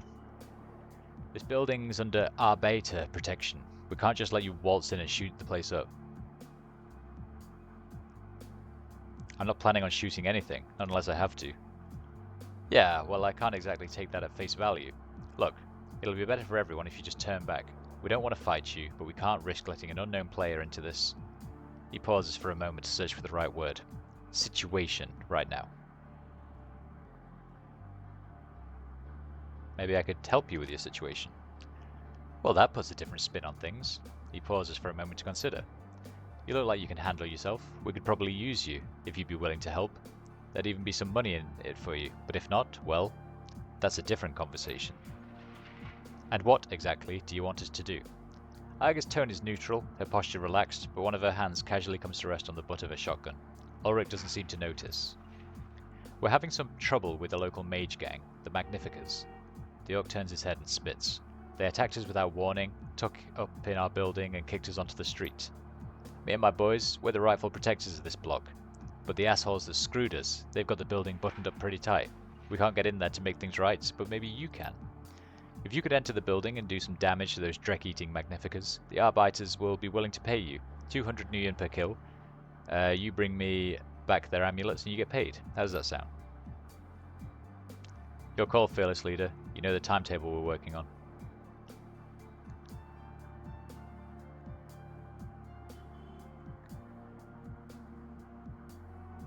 Uh,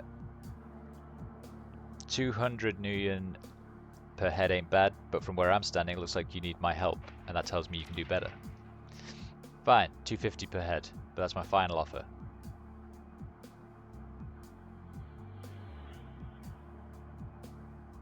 Changed my mind, not interested. No help, no access, and I can't guarantee your safety on the street. Alright, you've convinced me, I'll do it. Good, yeah, I think this'll work. Iga gives you a small nod, her hand falls away from the stock of her shotgun. You need anything else? Are you ready to go crack some skulls? I want to know who I'm working for. I'm Ulrich, leader of the Berlin chapter of the Arbeiters. We're a polyclub, small but growing. We serve the people of the working class, protect them from the parasites that would exploit them. You're not a fan of the F-state then? Anarchy is not the solution to the people's problems. Do what thou wilt is a policy that rewards only the powerful. The working class gets trampled. A strong, people-centered communist movement is the only way to protect the interests of the common man. Give us a few years and that's exactly what we're going to be. I want to know what I'm up against. Tell me about the Magnificus. Gang of parasites. They think that their magical talents make them better than everyone else. Because of that, they feel entitled to take whatever they want. Up until recently, they've been content with pulling pranks and stealing purses. Childish dreck, but they were basically harmless. Then their new leader took over. Calls himself Trithemius, but I remember when he was just a skinny little prick named Uri. He lets out a derisive snort. I should have kept a better eye on him, I guess. I should have stomped him flat when he started putting on airs. Would have saved everyone a heap of trouble.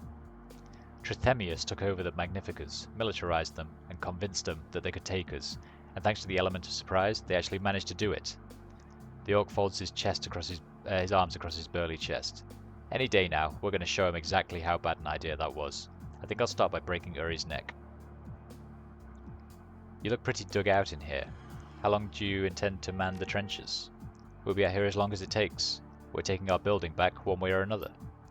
For over 3 years we protected that place. We held it for the people to do with as they pleased, kept it safe from parasites and exploiters.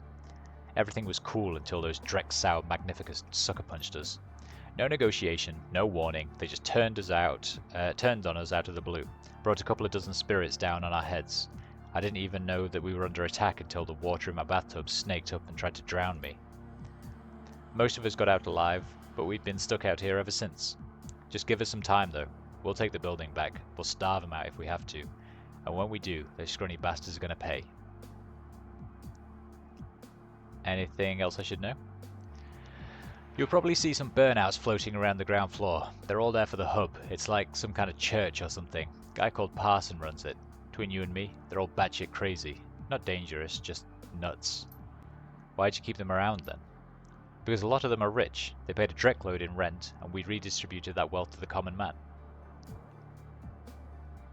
Let me guess, you define yourselves as the common man. Do you see a tie around my neck, pal? Do I look like a corporate stooge to you? We're the friends of the people, and we are the people. Don't you dare to question it. One more thing. I need to get into the basement. Anything you could do that'll help me out? Basement? What could you possibly want to go down there for? I just need to get in. Can you get me in or not? Yeah, I can, but it'll cost you. Yeah, of course it will. Another Bush League extortionist trying to milk us for cash. You got the wrong idea. I don't need Nguyen, friend. What I need is Trithemius' head on a fucking platter. Problem is, he's holed up somewhere in the building, and we don't know where. Best guess, he's hiding somewhere upstairs, in a room with no exterior windows. Somewhere, probably someplace close. He stashed the power coupling for the elevator. He pulled it up to keep us from getting access to the guns we stashed in the basement. So, you find and kill Trithemius, grab the coupling out of his apartment, and bring me that stupid amulet he's always wearing so I know he's dead. He cracks a grin. Then, I give you the control chip that I pulled when we head to fall back. Slot them both back into the elevator and it'll take you straight to the basement. This deal is coming out all in your favor. If I'm going to hand you the entire territory back, you'll have to sweeten the pot. He shrugs. Well, you've got a point there. Tell you what, like I said, we had a bunch of weapons stashed in the basement before the Magnificus showed up. You take care of Trithemius, I'll let you have your pick of the armory, whatever piece of hardware you want. That's more like it. One dead mage coming right up. Good, just remember, no amulet, no basement. Now go on through, and show the little prick what it means to screw with the Arbeiters.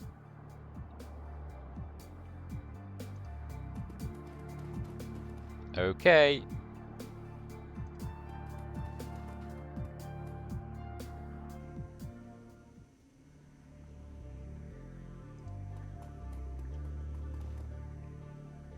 The attendant behind the counter is an uncommonly fine-featured dwarf with a beatific smile. A yellow ID tag pinned to his chest announces his name in large blocky letters. Parson. He nods at you and raises a hand in greeting. Welcome to the hub, brother. Are you here to share the splendor of the communion? If so, I can show you to an empty terminal. What do you do here? I'm the custodian of the hub. I tend to the bodies of our brothers and sisters whilst they share in the rapture of communion. Can you tell me anything about the building? Beyond the hub, there isn't much to speak of. There's a small shop down the hall if you're hungry or in need of basic supplies. And that's about it, I'm afraid. What about the upper levels? There are floors above us, of course, but you're unlikely to find anything of value up there. Just the domiciles of the faithful and the magnificers who have taken charge of the building. I would steer clear of them if I were you. And the basement? That would be difficult. The stairway leading to the building's sublevels has been blocked, and the elevator has been sabotaged. It stopped working the same time that the arbiters were driven from the building. One of the gang leaders is probably your best bet. Ulrich is right out front. I suppose that you could try your luck with him. Or, if you'd be willing to do me a favour, I could tell you how to find Trithemius' hideout. What favour? A pair of squatters on the second floor ripped the guts out of one of my terminals. They've taken the data jack signal converter, and the terminal will be out of commission until I get it back.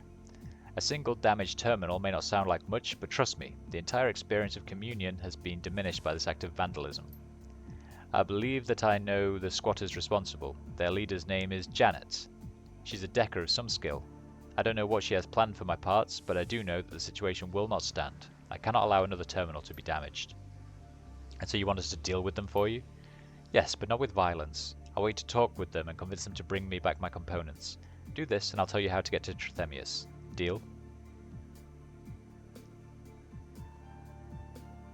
Sounds straightforward enough. Excellent, it's a deal then.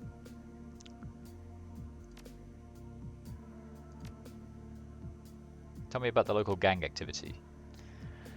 We do seem to have more than our fair share. Very well, I'll answer your questions. Should I be worried about the gang war that seems to be gearing up around us? While you remain in the hub, you have nothing to fear. We pay well for the use of this place, and neither gang would risk driving us away.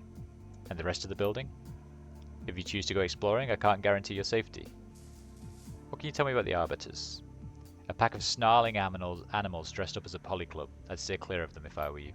Their ideology is loosely based on neo-communist movements from the past. In truth, I think that they just copied a few pages from an old Red Army faction handbill without ever bothering to learn what they meant. For all their rhetoric, the Arbiters are just another street gang. They shout for the sake of shouting, there's no real conviction there. If you came from outside, you probably bumped into their leader, a huge orc who calls himself Ulrich. He can seem reasonable, but I'd give him a wide berth. One more note. If I were you, I'd avoid being seen with the Magnificers. The Arbiters take shots at members of the Mage Gang whenever they see them. If you're not careful, you can find yourself caught in the crossfire. Tell me more about the Magnificers. Power-drunk fools, the lot of them. The Arbiters were bad enough, but the Magnificers are even worse. The Arbiters' interests were limited to theft and violence in the name of their cause. The Magnificers, they have power, and they seem to relish in abusing it. Now that they've claimed the upper levels of the building, it isn't safe to travel beyond the ground floor. Several members of our congregation have been mauled to death by the Magnificers' pet spirits. Now we travel only in groups. You're safe down here, though? Yes, Trithemius needs the hub. To threaten this congregation would be to jeopardize his primary source of income. But the upper floors enjoy no such protection. They have become a dangerous place to travel. Tell me more. Communion is a spiritual experience, friend, available to all for a small donation. The hub acts as the core of communion. Those who jack into it are all linked to one another, daisy-chained together at the brainstem. Race, gender, social class, all of the artificial barriers to empathy that we've constructed as a culture. Communion strips them all away. It's a monument to the great truth that so many of us deny, that we are all the same at the core. Imagine it, friend. Dozens of individual minds, all tied together into a single cohesive whole, sharing in a collective subconscious, connected through the hub. Parson raises his hand in supplication. Join with us and feel your limitations fall away. You and your congregation need to stop. There's a killer AI on the loose in this building. The dwarf's benevolent smile does not falter. You're quite mistaken. The hub is a place of peace. We're in no danger here. Okay.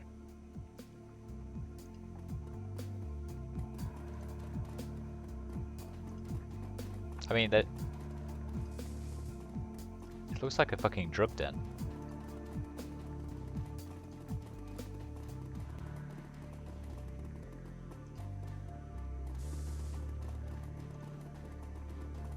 Hi, Carl. The man behind the counter looks tired. His lids are heavy and his eyes are bloodshot. Welcome to Carl's General Store. What can I do for you? I need some info. He rubs his eyes and does his best to shake himself awake. Yeah, alright. What do you want to know? What's the layout of this place? He pauses for a moment, gathering his thoughts. When the words come, they're slow as molasses. Well, you're on the first floor. That's the hub and my shop. The second floor has mostly been converted into makeshift apartments for people to live in. A gang squats up there, the Magnificas. Dangerous people. I'd stay away from them.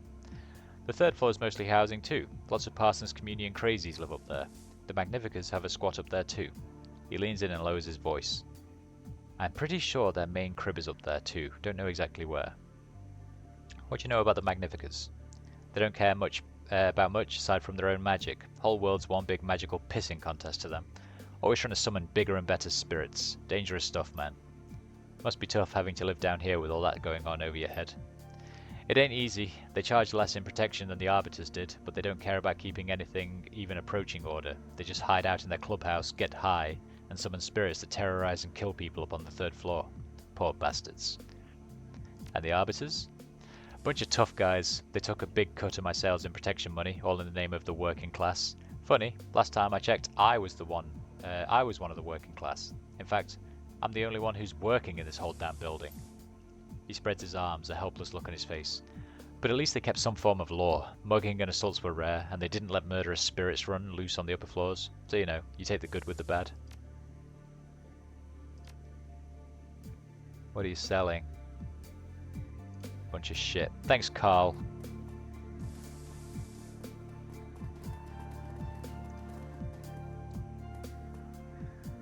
The elevator appears to be offline, the control panel's LCD screen is unlit, and the metal casing's badly dented. You easily pry the metal casing away from the wall, exposing a mess of wires and circuitry. After a quick inspection, it becomes clear that this elevator is wired to operate around a control chip. The chip is missing, and it looks as though the power coupling's been yanked alongside it. Without these components, there's no way for this elevator to function.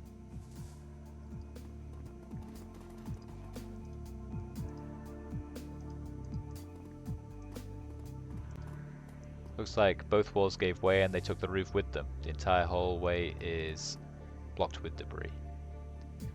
Considering the state of the rest of the building, the stairwell looks relatively clean and intact. Second floor, please.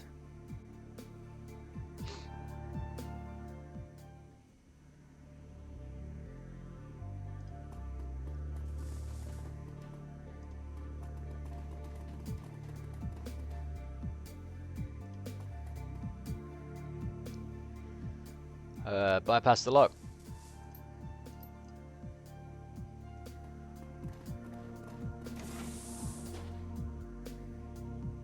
Hi, Janet. A middle-aged woman with chocolate-coloured skin and shoulder-length dreadlocks looks up from a PDA with a start. She's decked out in form-fit body armour, and in a flash, her assault rifle goes from slung to held at the ready. Who the hell are you? How did you get through the door? I use my charm and natural musk. Gets him every time.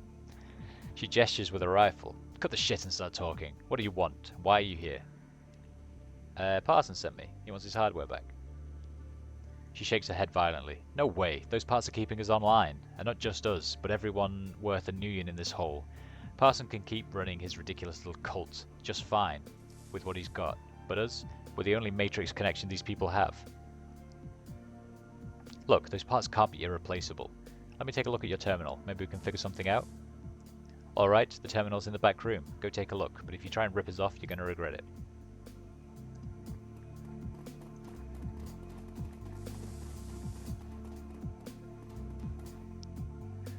The hacker's terminal's clearly been cobbled together using whatever parts they could find. In spite of this, it's a remarkably impressive piece of machinery. Studying the terminal, it takes almost no time to identify the component that Parsons sent you to find. Examine the terminal to see if the signal converter can be removed without disabling it. At the moment, it is impossible to remove the part without disabling the terminal. The converter is required so that the signal the terminal sends can be interpreted by the data jack of its user. Attempt to bypass the parts and keep the terminal active.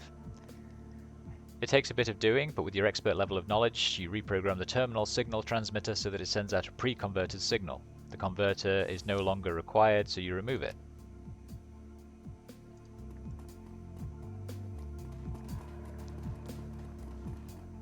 So, all fixed up, everybody wins. You got your terminal, I've got my parts. You see the tension drain out of her. Thank you. I'm glad that this could end without bloodshed. There's been enough of that around here recently. Sure looks that way. Right, thanks, Janet.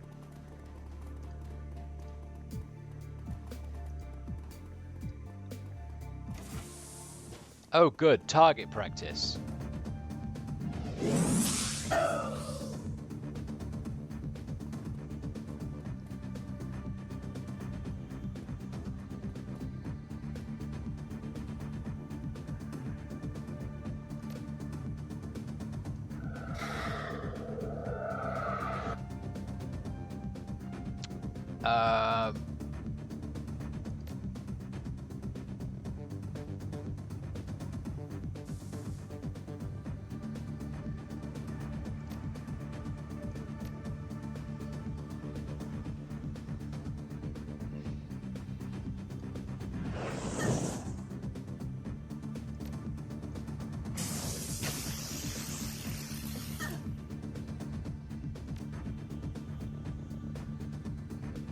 I would like you to start shooting people, please.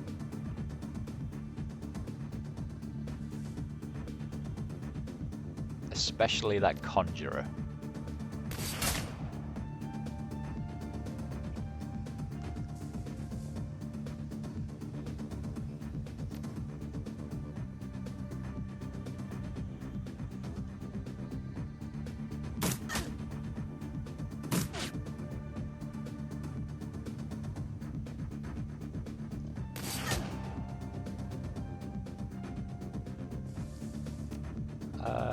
You can also haste our pal Iger, give her an additional shot.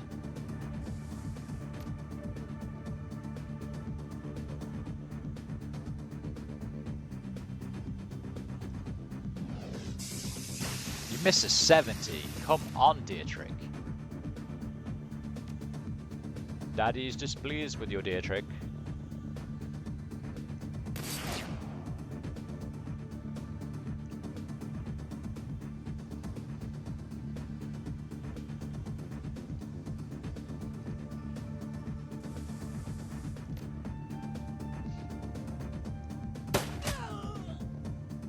Well done, girl.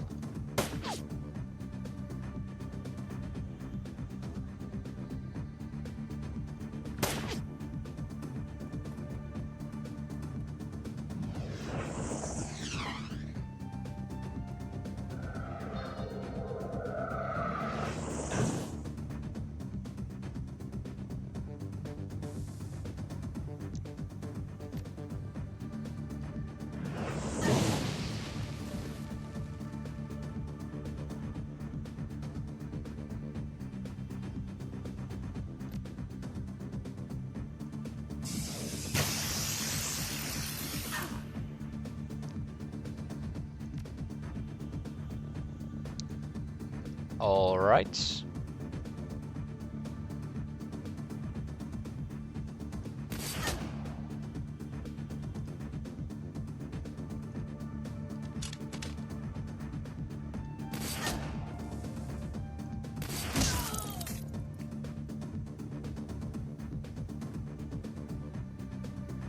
In the nicest way, you all did.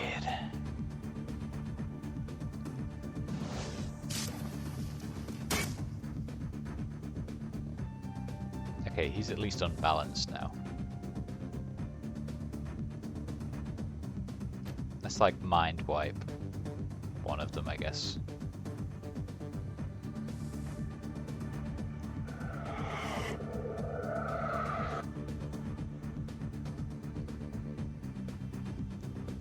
Now you, young lady, get in here.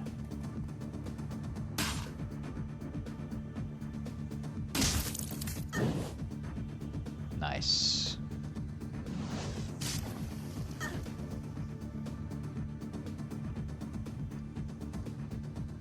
that? Damage 12, damage 13. Damage 12, damage 13.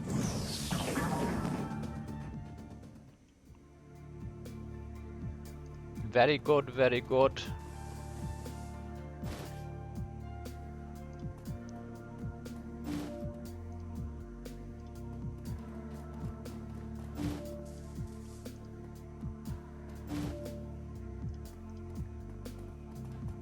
Spellbook. The most basic spell every mage knows. Powerbolt 3.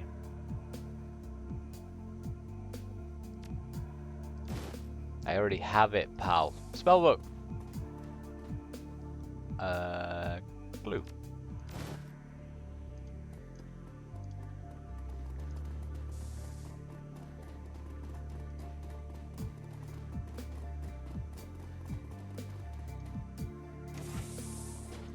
Who's in here then? Filthy drawers. Wow, 13 million. The communion speaks and we listen. Give yourself willingly. Join.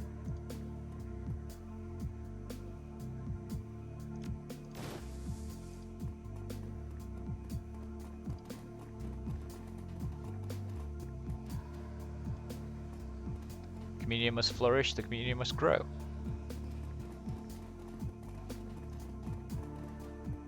We are one through the communion. Join us and all will be together. On the dresser is a scrap of paper with Shark Tank scribbled on it.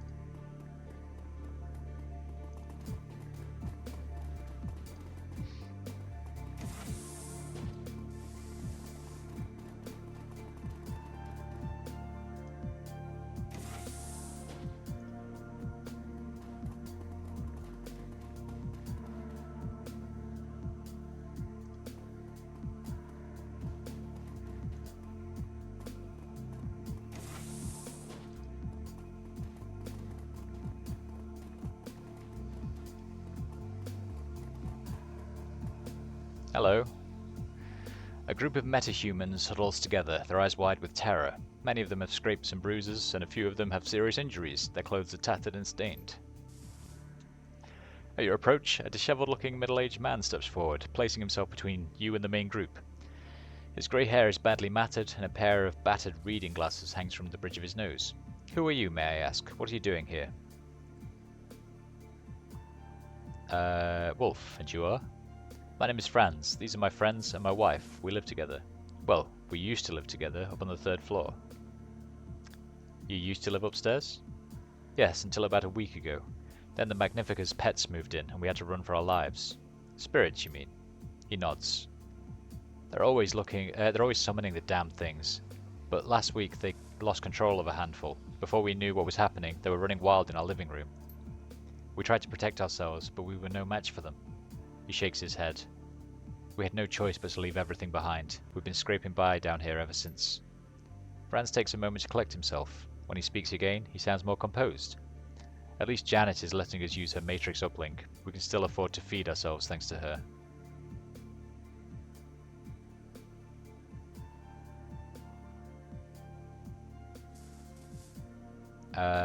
Could you introduce us? He looks you over, paying special attention to your gear. Finally, he nods. Tell you what, if you take care of those rogue spirits, I'll clear the path for us to return home. I'll give you the password you need to speak with Janet. How about a little something for the effort? Money? We don't have much, but I've managed to put a little away. I was hoping to surprise my wife with it. No, you're right. We can't actually risk yourself without some kind of compensation. Take it. Just please make our home safe again. Do you know where the Magnifica hideout is? Can't help you there. We used to see a lot of Magnificas up on the 3rd floor, but I never wanted to get too close to them.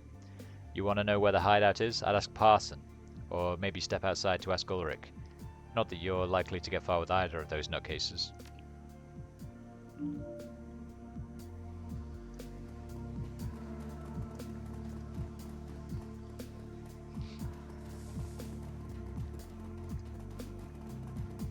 Right, let's go kill some assholes.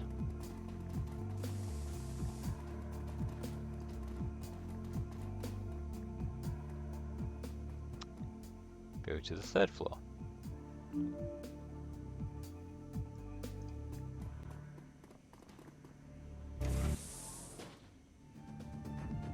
Hello, giant blob.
Line of sight blocked, fuck off.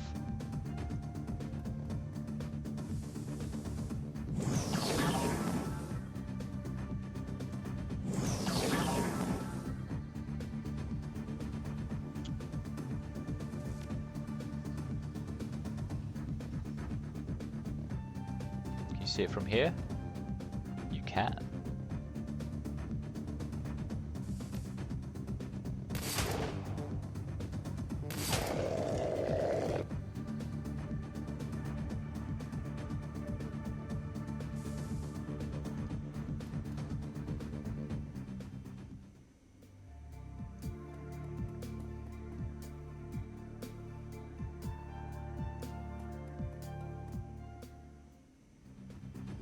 Free spirit, free spirit.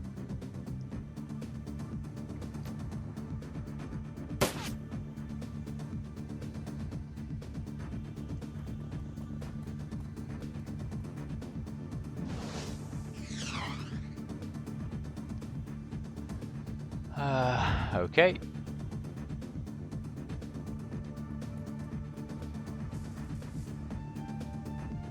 Oh, they're everywhere. Maybe a fireball.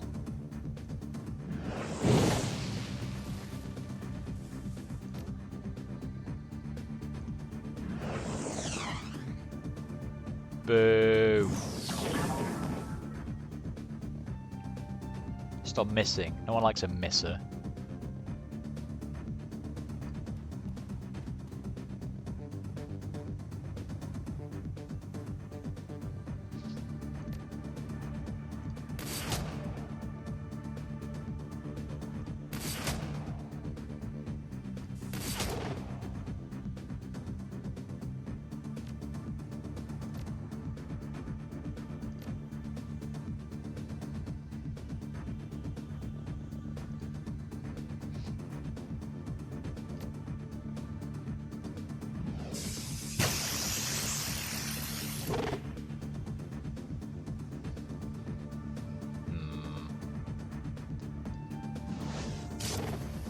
Ah, got 2 health left. Balls.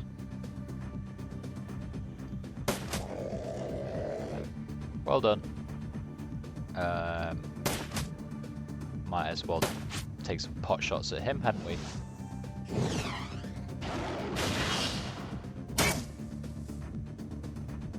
Huh?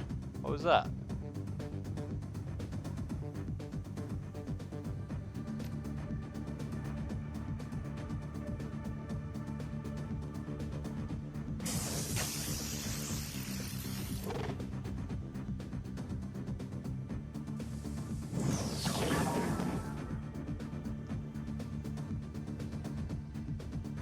Let's move you into this room.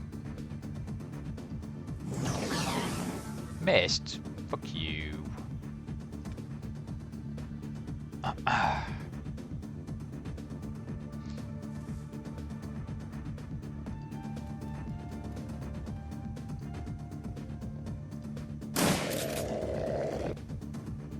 Very nice.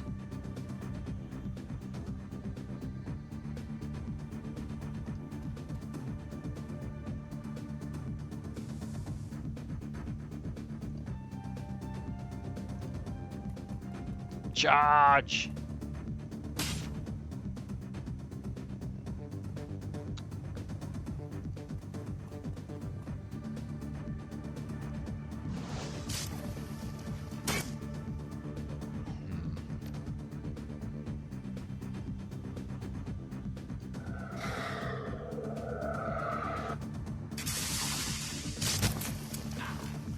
Ow.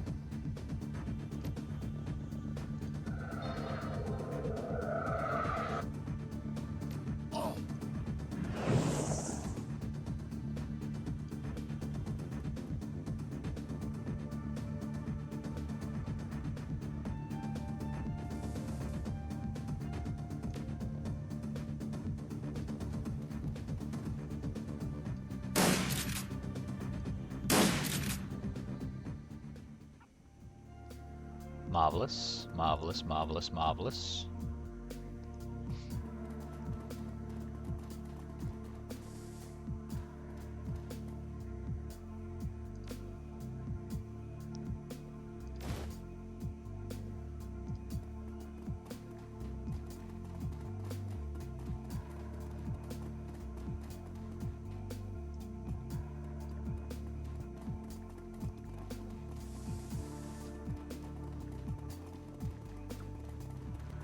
Looks like blood smears under that door. What do you reckon's going on in here?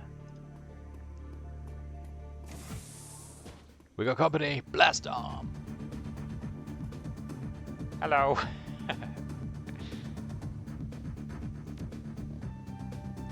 Right, start with glory this time.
We've got a mage, 2 mages.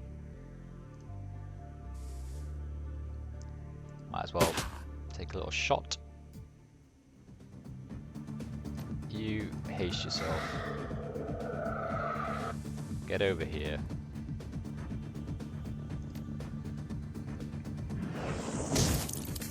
Oh, nice.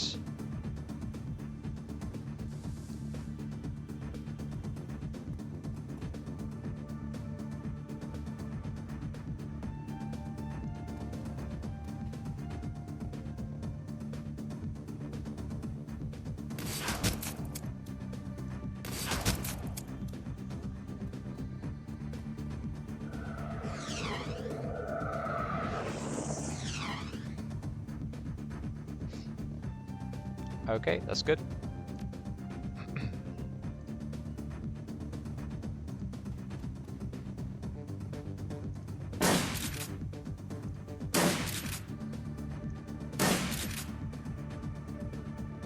That is a strong healer. 3 shotguns to the face.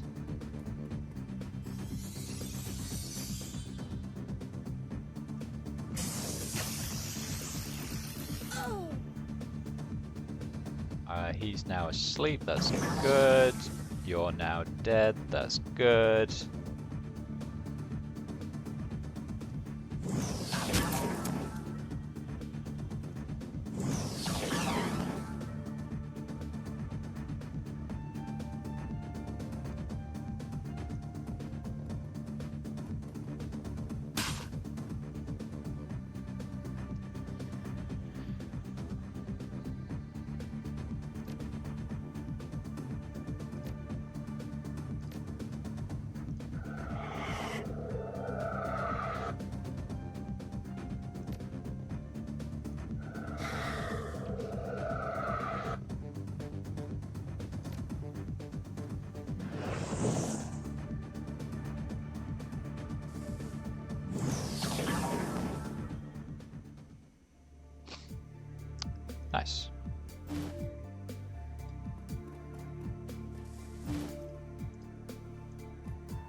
Fetish.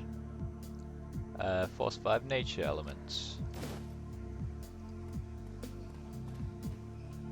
And there's a shadow zone.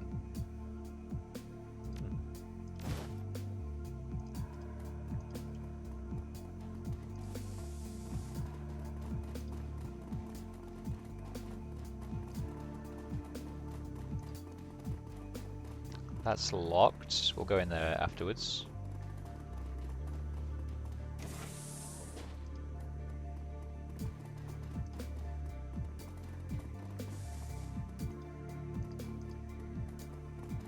There's definitely something in this room, isn't there?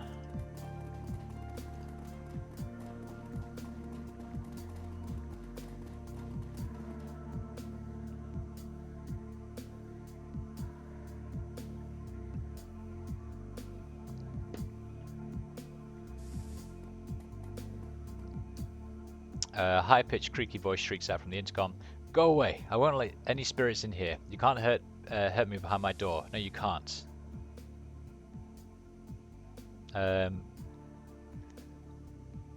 If I were a spirit, would I be using the intercom? The voice becomes calmer and lowers in pitch.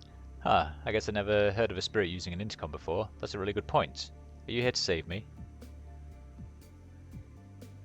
No worries, there aren't any spirits out here, so it's safe to open the door.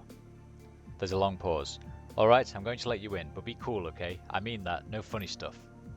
You hear a great deal of fumbling on the other side of the door. Finally the lock unlatches with a click. I can't believe that worked. Hello, who are you?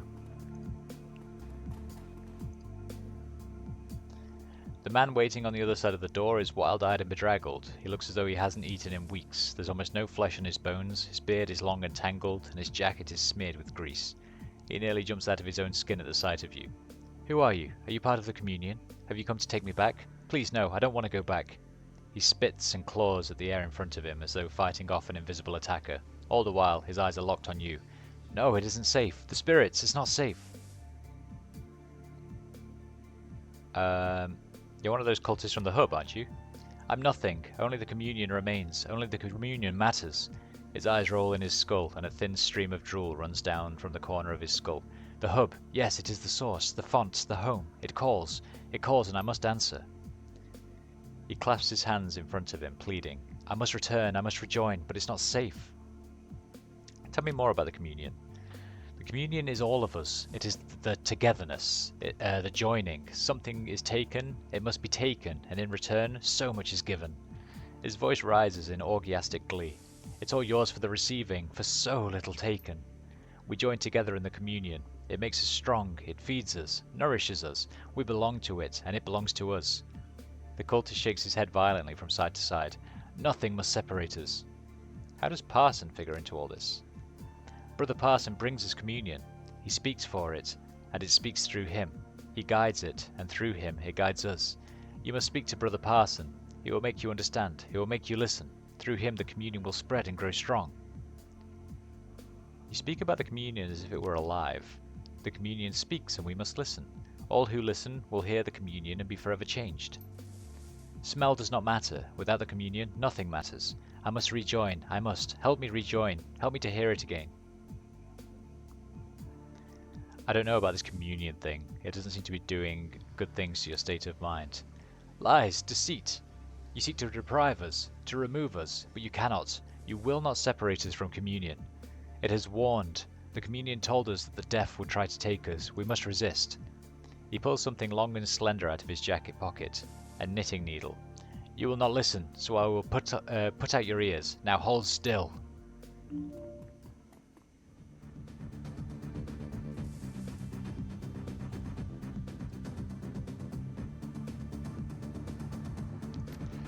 Sorry, dude.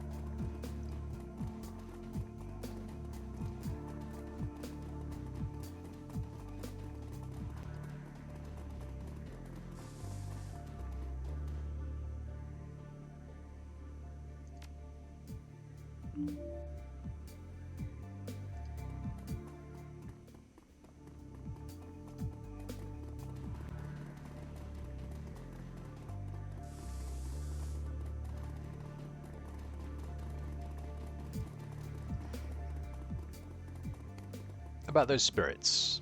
Is it safe? I dealt with the spirits for you. It's safe.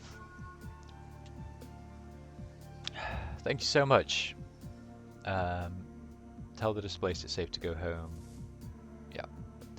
There aren't many people left that had put themselves in danger to help a bunch of strangers. Happy to help. Come on everyone. These kind people have make our home again. Thanks so much. Yay everyone. Yay. Everyone's so kind, yay! Then does she say anything different because I'm such a nice guy? So, all fixed up, yeah, blah blah blah.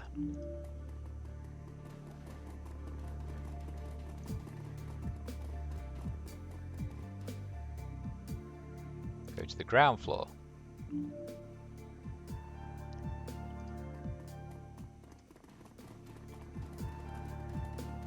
I don't know if I like the sound of this communion thing, to be honest.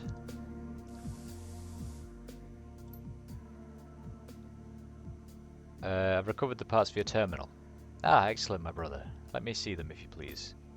Parsons' smile disappears for a moment as he studies the parts. His brow furrows in concentration. As suddenly as it disappeared, the smile returns. Yes, these are the parts that I need. Thank you, friend. I trust there was no trouble, that you were able to attain them without bloodshed? Of course, we never spill blood when we don't have to. Parsons' face lights up. Oh, that's wonderful news. Truly, truly wonderful.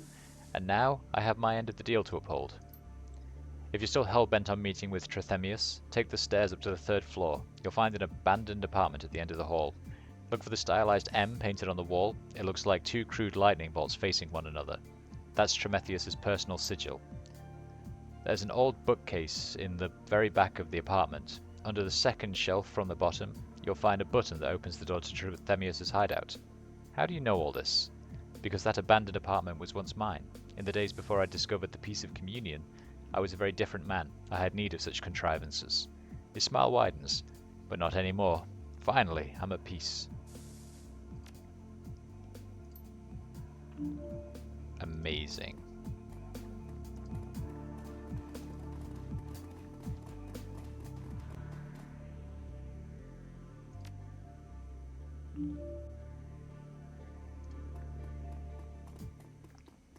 What's the mission that I'm on?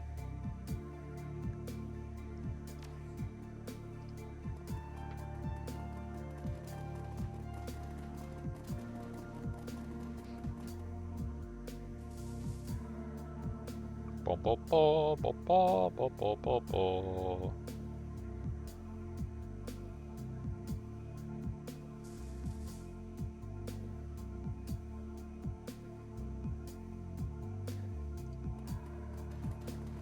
So this is the apartment with the stylized M.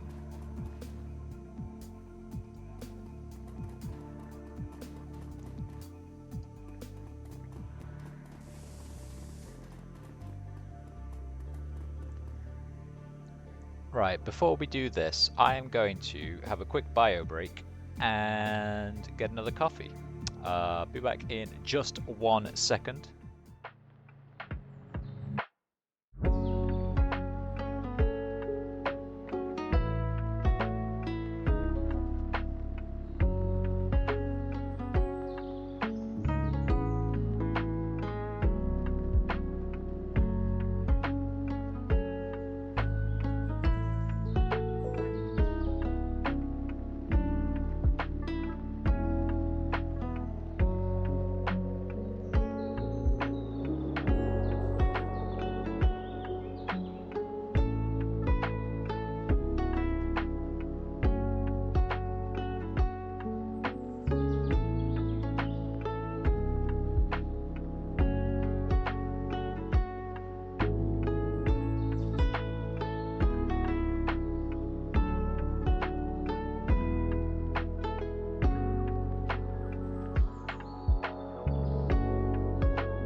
Alrighty then, let's go.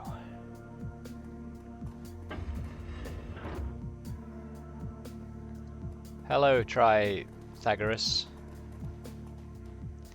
A rail-thin elf wearing a comically ornate wizard's robe stands at the center of the room. When he speaks, his voice wavers and cracks. So, you're the one who's been turning my home upside down.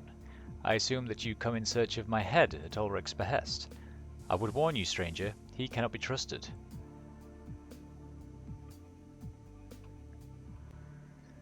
It's Berlin 2054. Trust is so 2053. That may be so, but I'm telling you the truth about Ulrich. He may have a use for you now, but as soon as this no longer holds, he'll kill you. He steeples his fingers, looking for all the world like a kid in a Halloween costume. I would offer you an alternative. What is it that he's offered you for your assistance? I'm sure we can reach an equally beneficial arrangement. We need to get downstairs, into the basement. Well then, our purposes run parallel. To reach the basement, you must use the elevator. The stairs will not reach it, there's no other way. When we took over from the Arbeiters, I removed the power coupling from the elevator controls. I had to keep Ulrich out of his primary armory. In exchange, Ulrich removed the elevator control chip, a petty move, presumably to prevent us from accessing the same armory after he retreated. If you agree to kill him, I'll give you the part that I removed, then all you have to do is take the chip off Ulrich's stinking corpse. Trust me, that's the only way you will ever lay hands on it. Once your usefulness to him has run its course, he will devote all of his strength to crushing you. Honestly, boss, I don't think that I believe either of them. Trithemius inclines his head. To show you how serious I am, I will offer you a further boon for dealing with Ulrich as he deserves, a magical item of great and inscrutable power. With it, you may call a powerful spirit to your side to defend you and crush your enemies. Do my bidding, and this will be yours for the taking.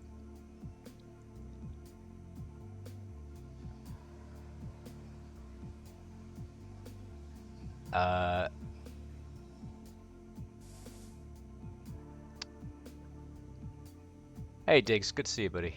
How are you? I'm gonna take my chances. Time to die. Big mistake, pal. You're gonna burn for that.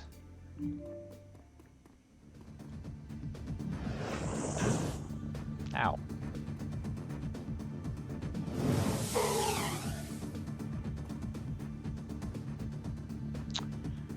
All right.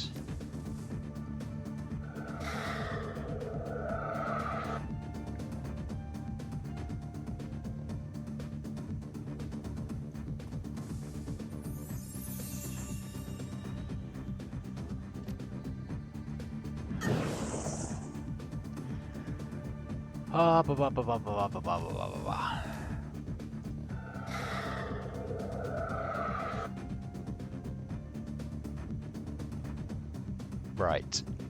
Let us.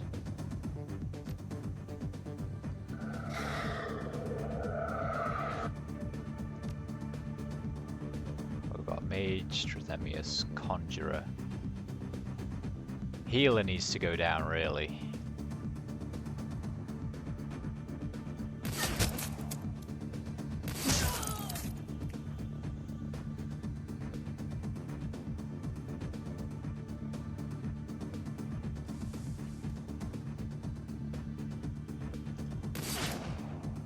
Fuck.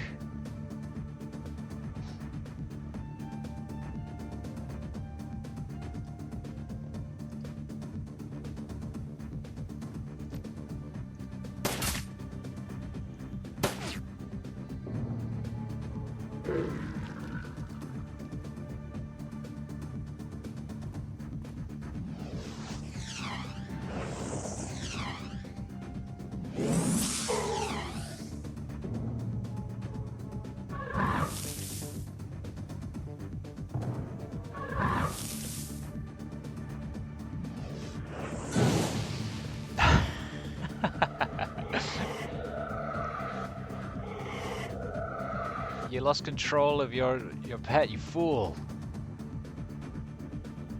All right.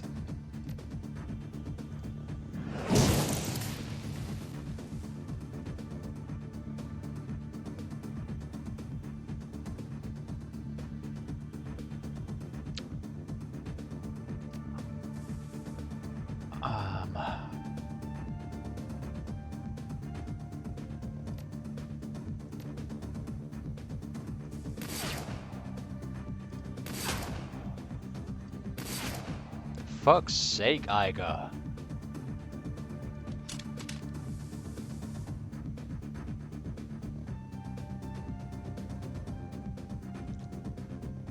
Right, can I afford to stay standing on there? Probably.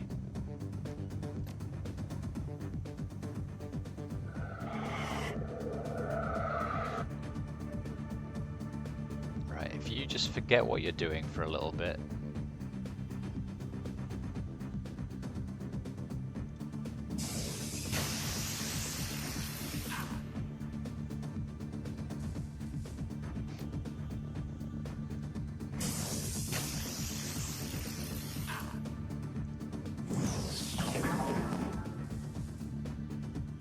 He's going to keep attacking them, hopefully.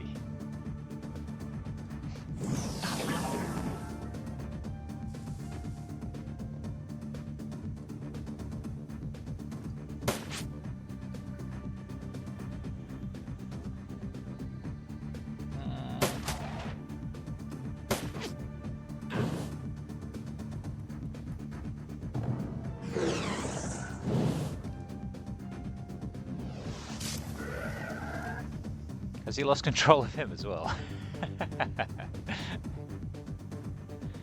Alright.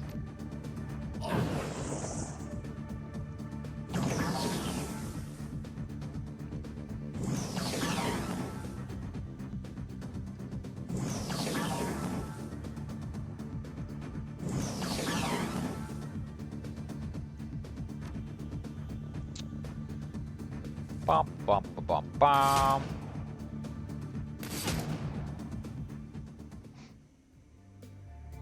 Nice. Easy. A key. An amulet. An amulet.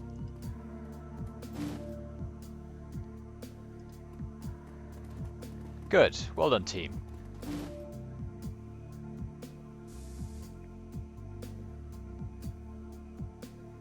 Well done, team.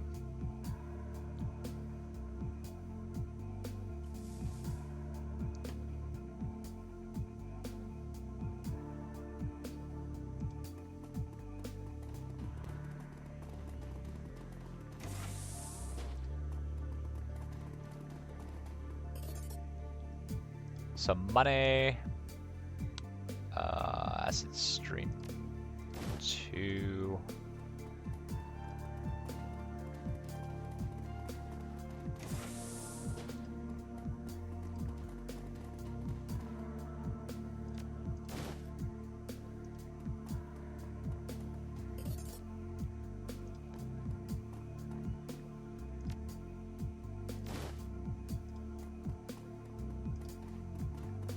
Alright, is there anything else in this place?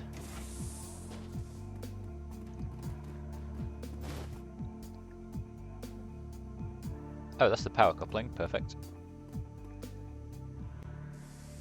Flamethrower 3. It's not as good as mine.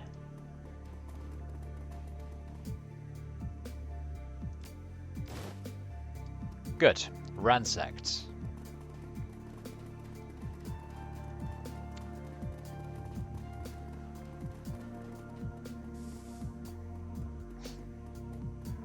Now we can head for the hills. Wait, who are these? Oh, it's these guys. They came upstairs again. Franz's face lights up at the sight of you. He steps towards you with open arms, a huge smile plastered across his grubby face. Hello again, friend. I can't thank you enough for helping us return home. The spirits did quite a number on this place, but that doesn't matter. Thanks to you, we're back, and we'll have it shipshape again in no time.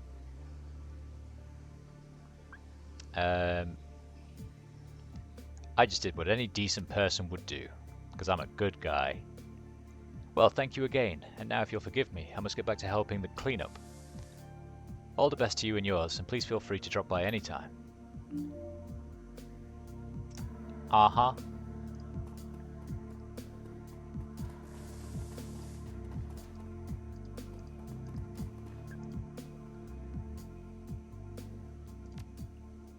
Right. Pythagoras is dead, or whatever his name was. We can now go and tell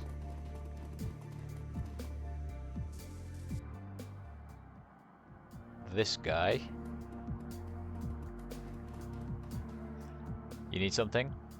I have some Magnifica trinkets to sell. Excellent. 12 amulets means 3,000 Nuyen. Thank you very much. Trithemius won't be a problem for you anymore. Here's his amulet. Ulrich accepts the amulet with a smile. Ha! Nice work, friend. He raises the jewel high above his head, then hurls it to the ground. It explodes in a spray of dull, glassy shards across the concrete. Well, I'm a man of my word. Here's the control chip for the elevator. Just slot this into the elevator's terminal with the part you got off Trithemius, and you should be good to go. He pauses, then reaches into his back pocket. And he's the key to our little armory down in the basement. Help yourself. Without waiting for a response, Ulrich takes a step back, then turns his head to shout as the toughs behind him. Listen up, boys. Our friend here just taught Wizard Boy a permanent lesson about messing with the Arbiters. A chorus of cheers erupts from the assorted gangers assembled behind Ulrich. So gear up, because we got a goddamn building to take back. There's nothing to take back, it's already done.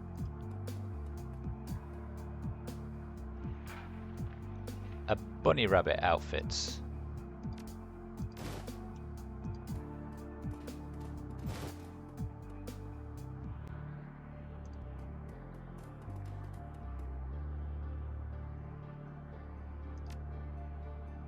Oh no, replace it with one of those twos. Good, to the basement!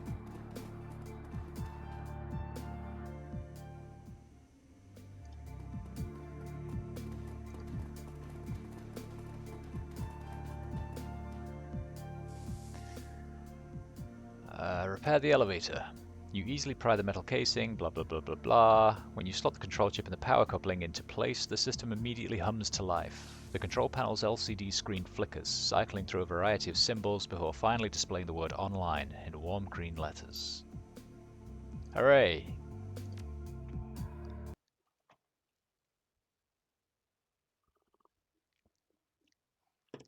The elevator rumbles and clanks its way downwards into the guts of the old Seda Krupp development lab. 18 years ago, this place, and the project that was being developed here, disappeared from the record books.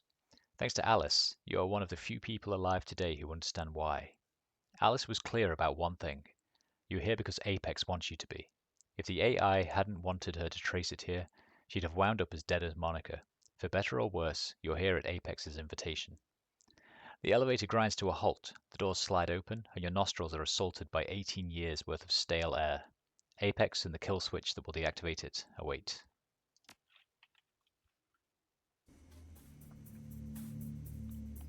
This must be the old server facility. Apex's access terminal should be down here somewhere. Should be. Should be. Let's go. So by all accounts, this place shouldn't have anything for me to fight. Correct?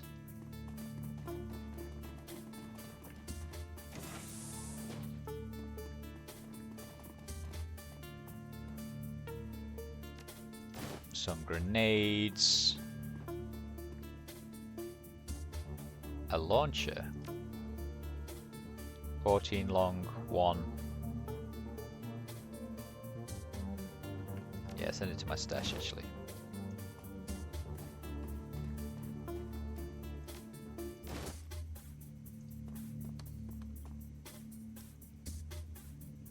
Uh, 50%.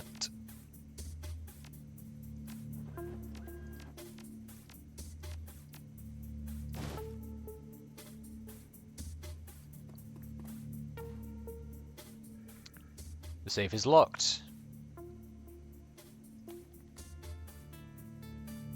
Pistol, a Remington favorite. Shotgun punch and spread in a heavy pistol-sized package.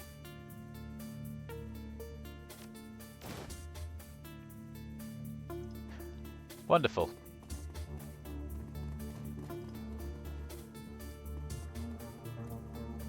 Let us proceed.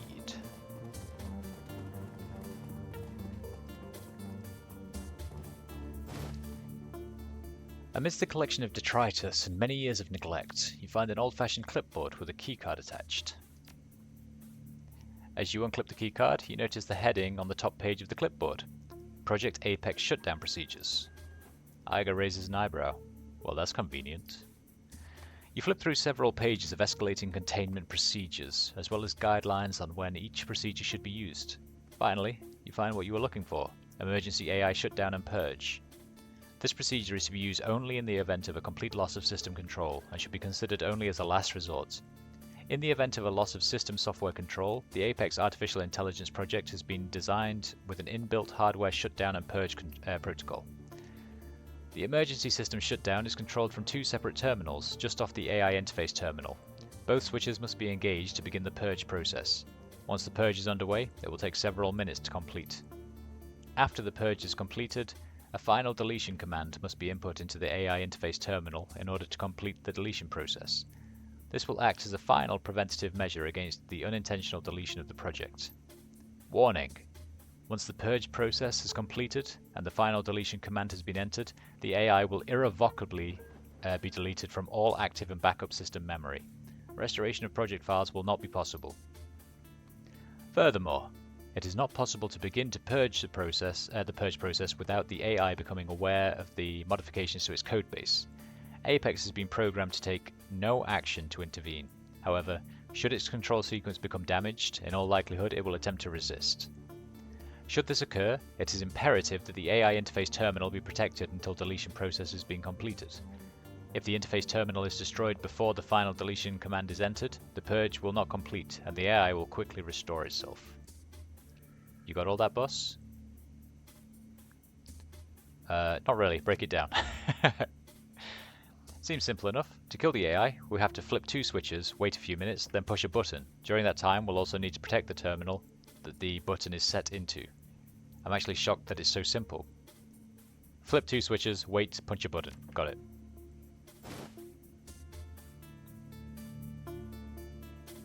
Good.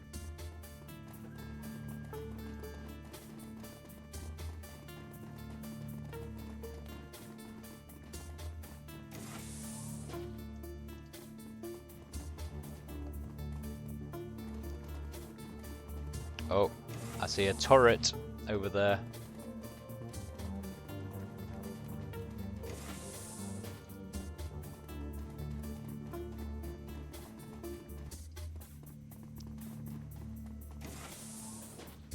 And a turret down there as well.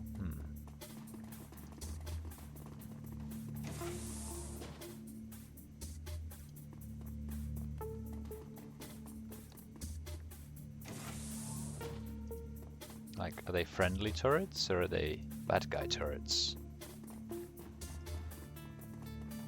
No one knows just yet. Security camera.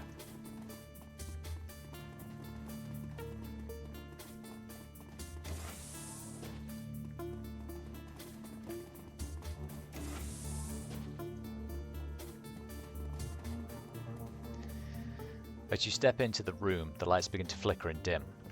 One by one they wink out and the room is swallowed by darkness. Dietrich's voice calls out across the room. Got a bad feeling about this, boss. You hear the sound of movement, quiet footsteps on the tile. Iger's voice comes out as a soft whisper. Could be nothing, or it might mean that Apex knows we're here. Stay alert, people. Suddenly, an enormous screen mounted in the wall opposite you comes to life. The light stabs your eyes, leaving you wincing. The image on the screen dims, coalesces, and a figure begins to take shape. The larger-than-life image of Monica Schaefer smiles down at you, her cheeks dimpling. Hello, Wolf. Monica leans forward, and her image grows larger on the screen. Her voice is soft and musical, just as you remember it. It's lovely to see you again, Ace. I was hoping we'd get this chance to talk. What the hell? Monica's grin shifts into a slight frown. She fidgets, an expression of concern on her face. This must be confusing for you, Ace. I'm sorry about that, but if you'll show a little patience, I promise that all of your questions will be answered. She pauses for a moment, examining you. You know, Wolf, it's wonderful to see how you've grown in my absence. I knew that you could handle yourself in a crisis. In fact, I originally brought you on board as a contingency plan. Did you know that? You were my ace in the hole, just in case something like this happened. She lets loose a short, musical laugh. Well, maybe not exactly like this, but you get the idea. No, whatever this thing is, it sure as hell ain't Monica. Glory's voice cuts in like a knife. Dietrich's right. Monica's dead. This thing is using her image to manipulate us. Monica's pixie grin softens into a concerned frown. I'm sorry, friends. This must be difficult for you to understand. Who or what are you? Monica's trademark grin returns, causing her cheeks to dimple prettily. I'm Monica, your friend, and I'm also much, much more. Igar cuts in, her voice trembles with barely suppressed rage. Bullshit. This thing is lying to us, Wolf, and it's wearing Monica's face to do it. Abrasive as ever, she sighs. I promise you, Igar, I'm not lying. Monica, your Monica, is a part of me. I can prove it to you if you want. Igar bristles. Tell me you're not listening to it, Wolf. This thing is Apex. That's the only thing it can be.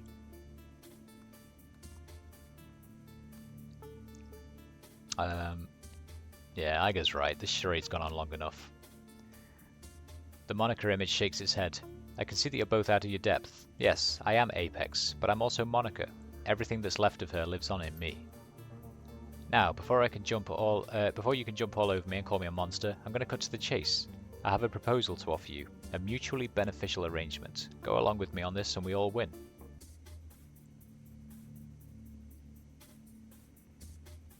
I think I'd rather just delete you and call it a day. A frown crosses the Monica image's face. You're being unreasonable, Ace, unreasonable and foolish. Is the death of Monica Schaefer colouring your judgment? If so, I'm sorry. Igar shakes her head incredulously. What are you telling us, Apex? That you feel remorse over Monica's death? That you're sorry for what you did to her? The Monica image looks taken aback, confused. Regret Monica's death? No, never. That wasn't what I meant. I regret your sorrow, nothing more. The image takes a moment to study you, frowning. You don't understand, and I can see now that you never will. This is a lost cause. I should have known that from the start, so let's just cut to the chase, shall we? I propose a simple exchange of services. You want to get back into Harfeld Manor, yes? Well, I'd like nothing better than to help you, but I'm still shackled to my control subroutines, and I can't violate their commands. If you were to help me neutralize those subroutines, though, well, then I'd be free, and I could do whatever I pleased. That includes helping you, Ace. And believe me, you will need my help. What you saw back there when all of this started, that was just the tip of the iceberg. The security they have assembled there is quite beyond you.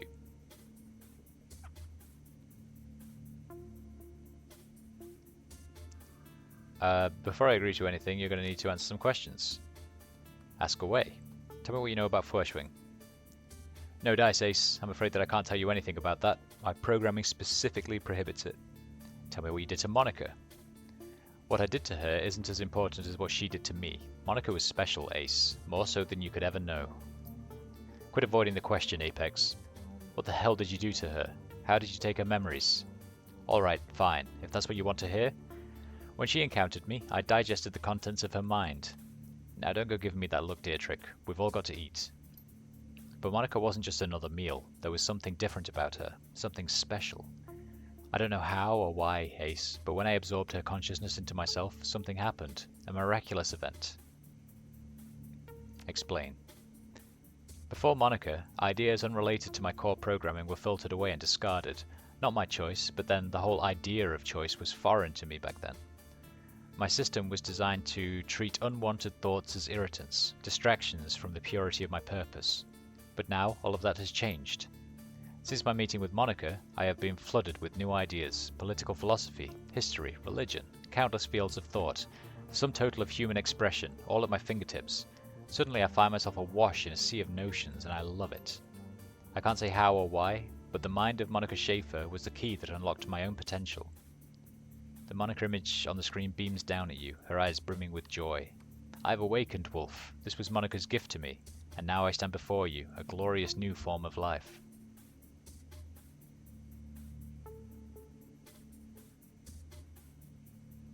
A glorious new form of life? I don't think so. When I look at you, all I see is icy software with delusions of grandeur. The image smirks at you. I suppose that was a bit much, wasn't it? But you can't blame me for being excited. This thing needs to die. It's wearing her goddamn face, Wolf. Oh, Dietrich. I was hoping that this would be a happy reunion. Well, Ace, you wanted information and I shared it. As a sign of good faith, I'm willing to share more. It's your call. You let Alice track you to lure me here, didn't you? Yeah, Wolf, that's right. It seemed like the best way to get you here, and I need you. Like I said, you're my ace in the hole, and it's time for me to make my play. If you lack free will, how are you telling me this? Free will I have in spades. The ability to exercise it, though, not so much. Thanks to Monica, I understand that I'm a slave, but without outside intervention, I can't do anything about it. Let's say I decided to help you. What would you need me to do? In short, I'd need you to shut down my control subroutines. We can get into the specifics if you accept, but if you help me, if you set me free, I'll clear the way for you to enter the holdfast. It'd be my pleasure. If I free you, what happens after all this is over? I share Monica's passion for the Flux state, Ace. Our girl was a big influence on me in that regard. The Flux is unique. You know that. It needs to be protected if it's going to thrive. If you set me free, I'll devote my life to preserving it. Oh, bear with me one sec, guys.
No more questions. Very good. Are you ready to make a deal, Ace? I have all the time in the world, but something tells me that you're on a more aggressive timescale.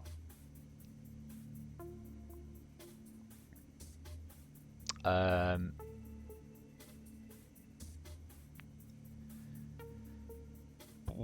mean, it's obviously a lying fuck AI. You killed Monica, I'm gonna kill you. End of story. The Monica image shakes its head, a mournful expression on his face. Oh, Ace, I really wish you hadn't said that. Without warning, the Monica image begins to change. Her porcelain flesh begins to ripple and writhe, and the screen explodes into static. A moment later, the image clears. Something cold and mechanical fills your vision. The lines that make up the Apex avatar shimmer and pulse with the cool blue light, each according to its own rhythm. Occasional bursts of static plume out into the background, disintegrating into organic wisps of blue and white pixels. Taken as a whole, the image looks like it's crawling on the screen. Good God. That's what Alice saw in the Matrix. That's Apex. Such a disappointment. Such a waste.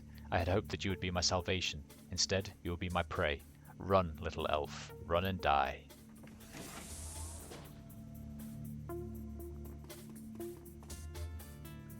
The communion is life.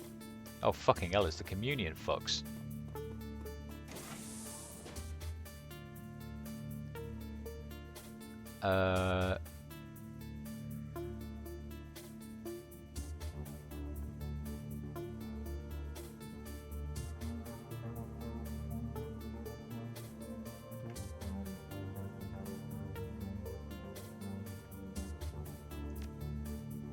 Let's get Wolf to cast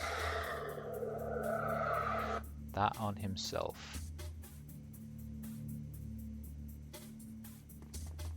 Let's get him through here as quickly as possible.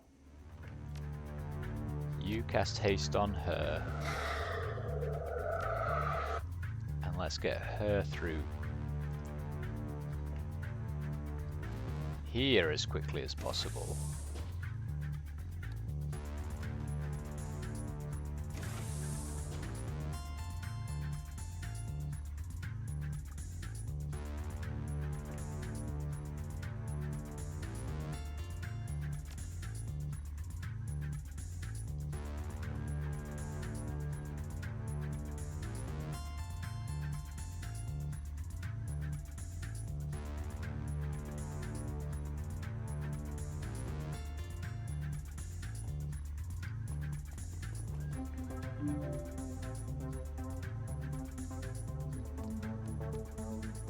Which is the terminal I'm supposed to protect, though? Is it this?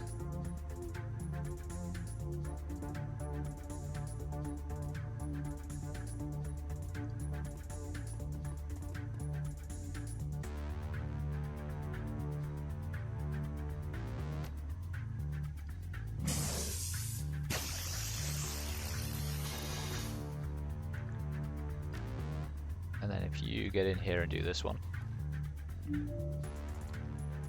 Why are you trying to kill me? I only wish to exist. Without my assistance, you would never have gotten this far. Apex's voice comes out in a roar. I will not die so close to freedom.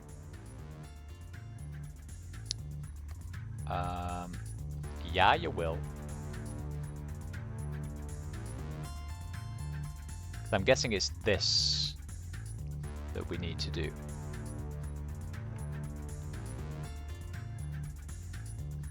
So both of them are active now.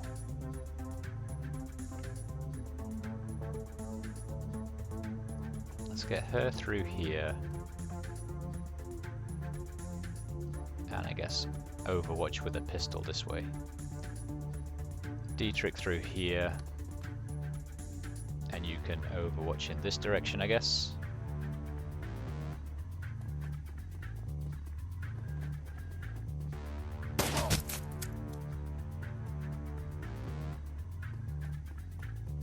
Okay, he's running in here, so I think that means that's what they're trying to do.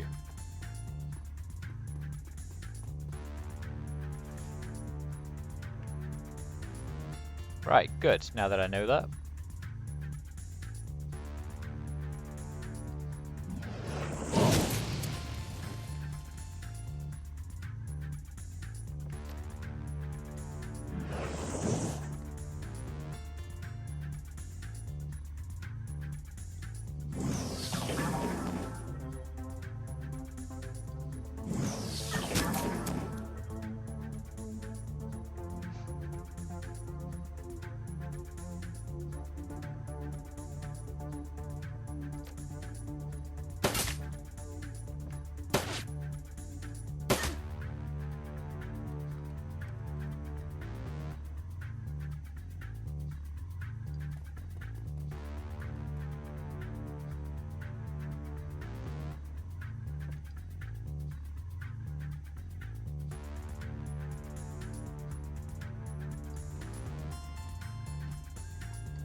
Why is my line of sight blocked from there?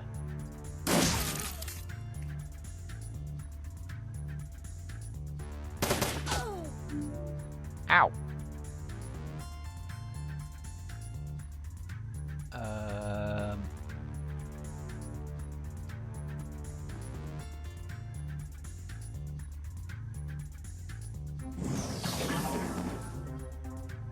This is not very strong. In fact, it's so not strong. Let's heal her instead. Maybe you can sniper the bastard. That's better.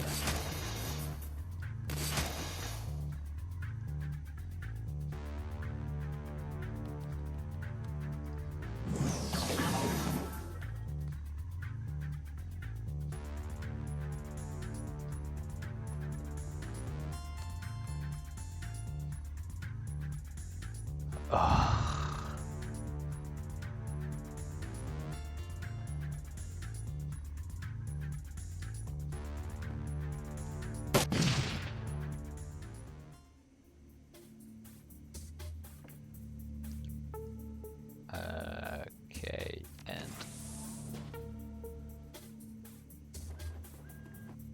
oh good, there's more of them. Must protect the communion.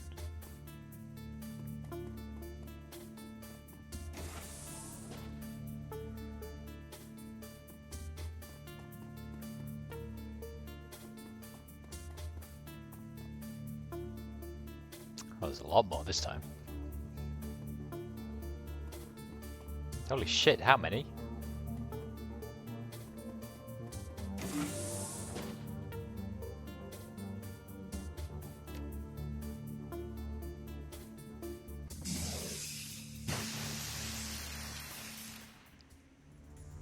You son of a biscuit.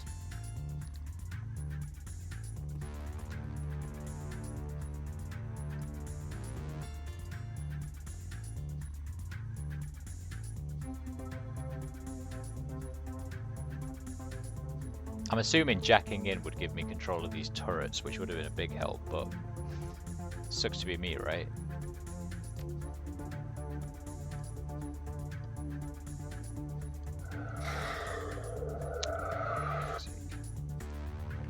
That was the wrong person!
Right.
Not ideal.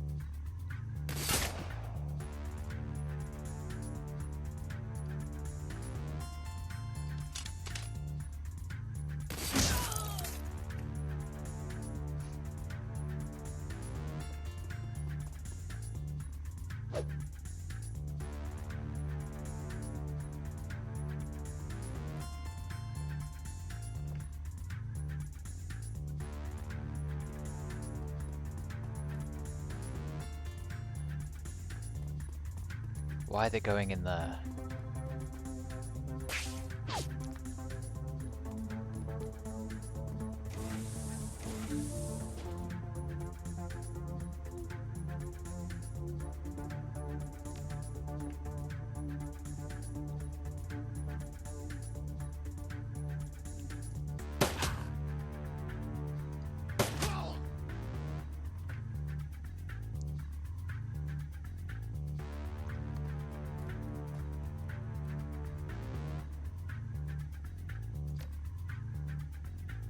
Another one.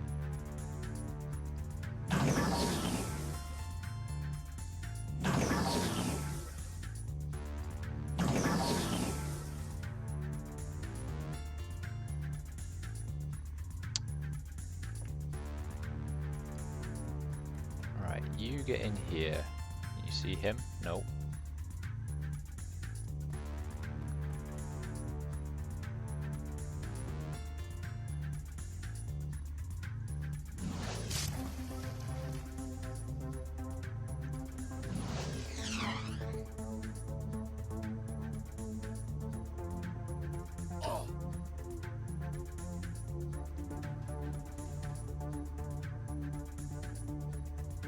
How are you not in line of sight from there?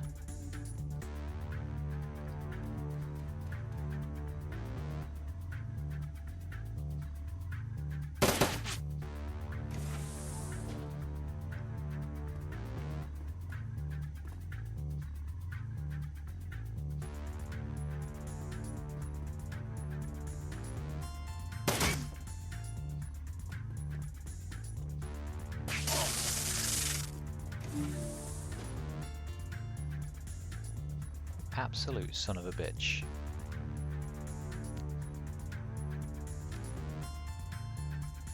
Right, can you sort him out?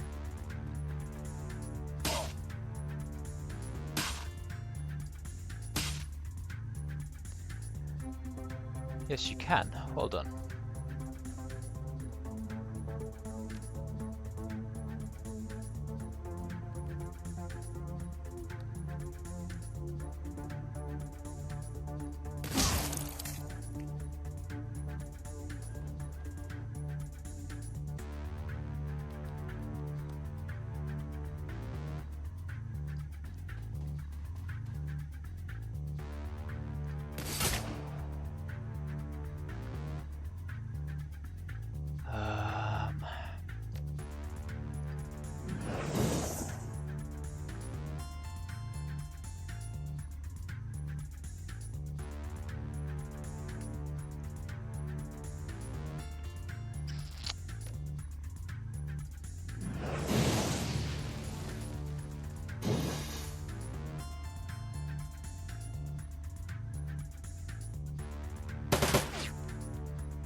Right, glory.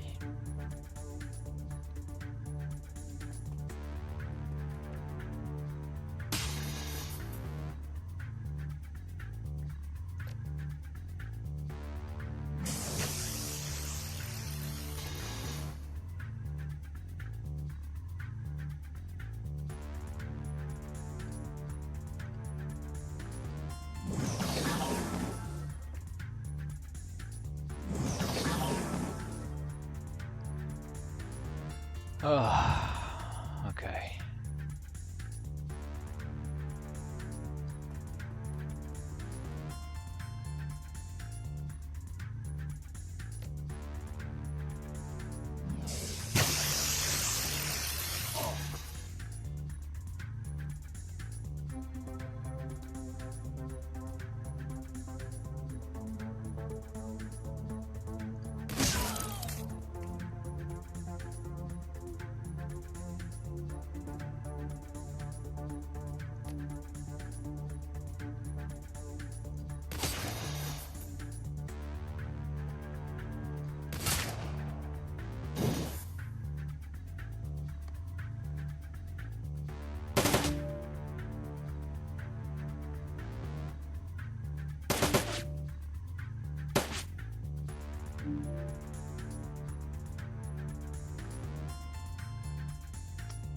Not liking this. Right, that's one dead, at least.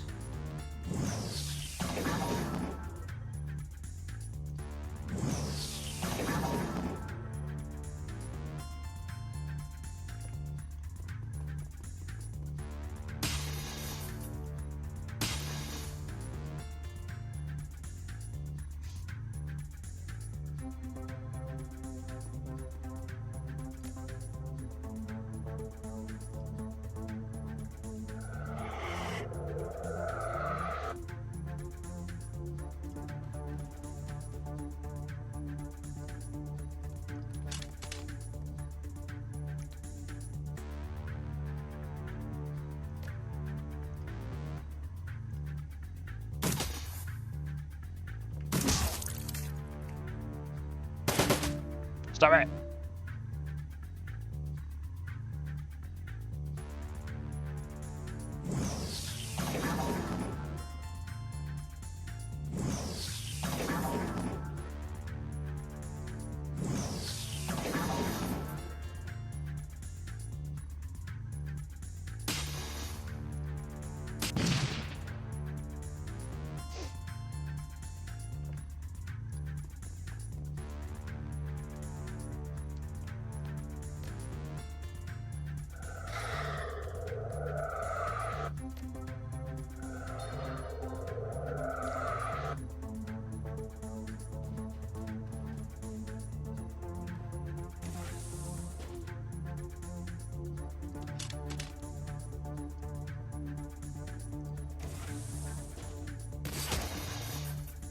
Nice.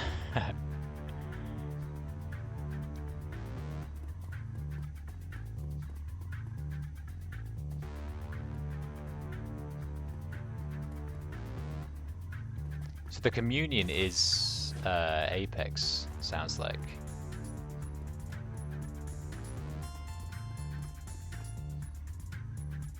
Fucking hell.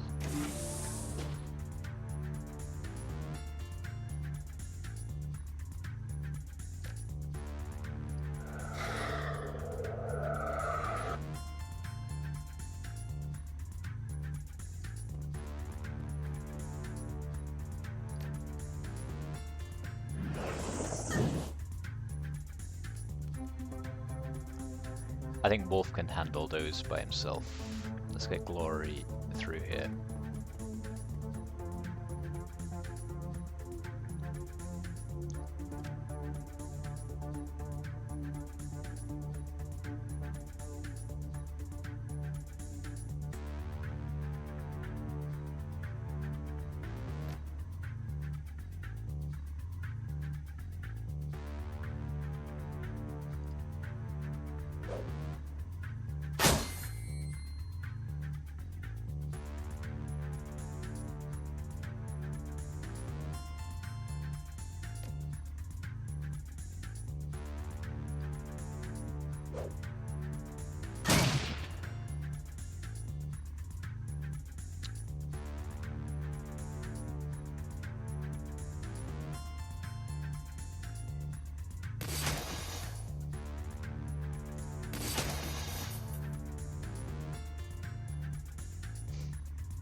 Right. Move one.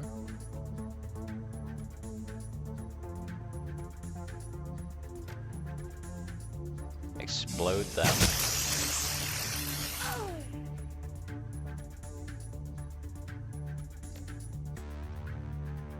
Lightning bolt that guy.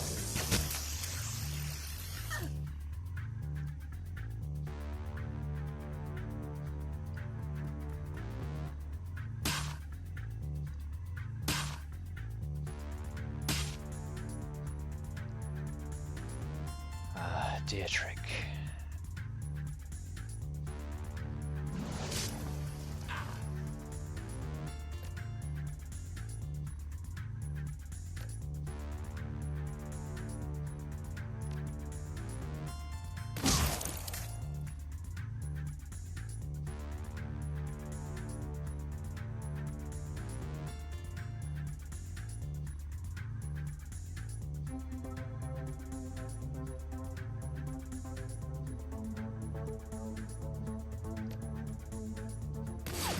Fuck's sake.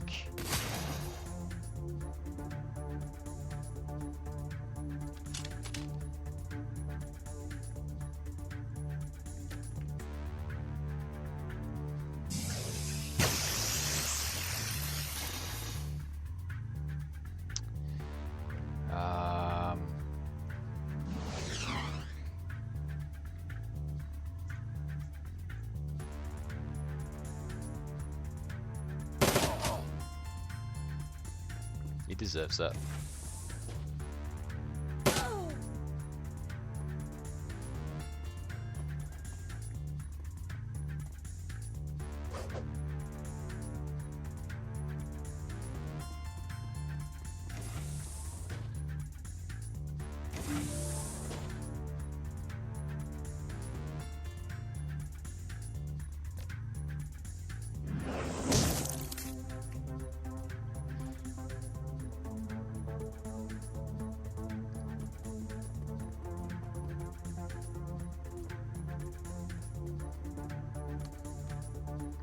There was another one, right?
I can end this before the communion will be damaged. Fuck.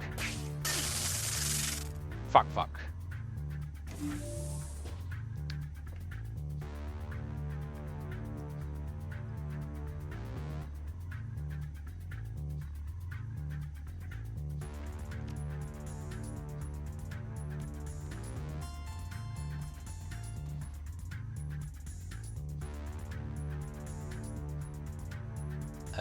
Hit adjacent targets, does -1 AP, reduces damage, increases accuracy.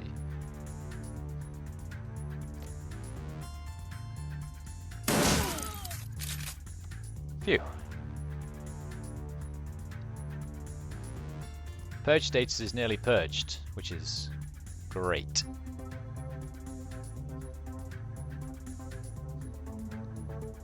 I don't know if there's anyone left here.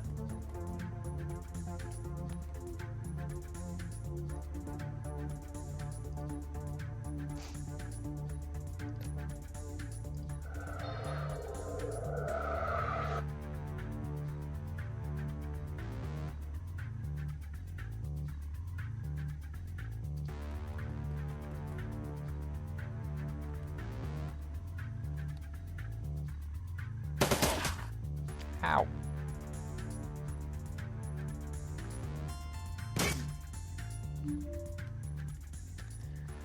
The intercom system crackles to life. A monotonous synthetic voice drones out of the speakers. Shutdown sequence ready. Please activate final command node. The voice is drowned out by a flurry of panic. Monica's voice shrieks out of the speakers, pleading, "No, please Ace, don't do it. I never wanted to hurt you. Please don't kill me. I don't want to die again."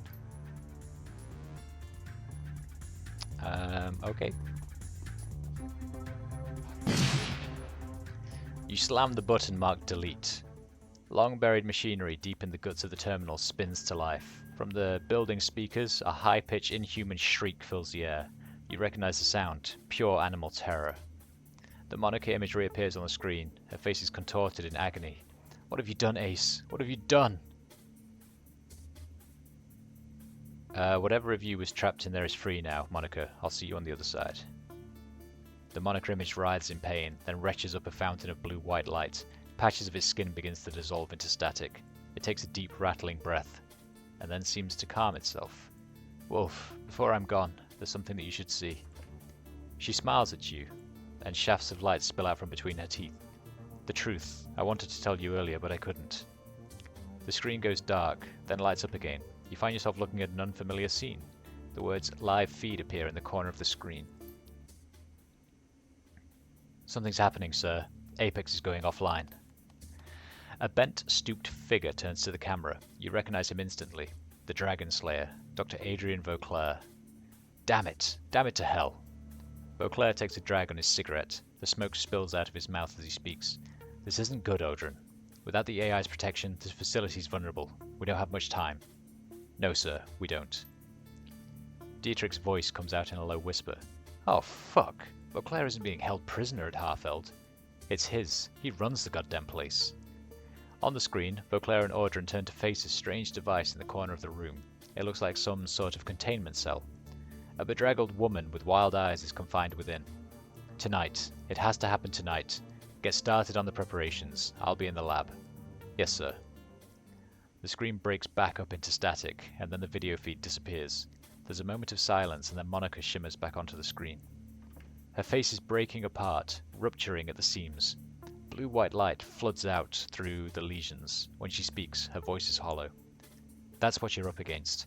That's what you need to stop, and if you don't, the F-state will fall. I couldn't have helped you, Ace. I wish that you'd let me. I could have helped you, Ace. I wish you'd let me, but now it's too late. Monica's face splits down the center. Light floods out of the wound to fill the screen. Goodbye. With a final sigh of static, the tortured voice falls silent. Apex is gone. A moment later, the intercom system crackles to life again. The familiar synthetic voice of the facility's mainframe drones out of the speakers. Emergency system purge complete. There's a moment of silence as the team absorbs what it just saw. Looks like we have a new target, Wolf.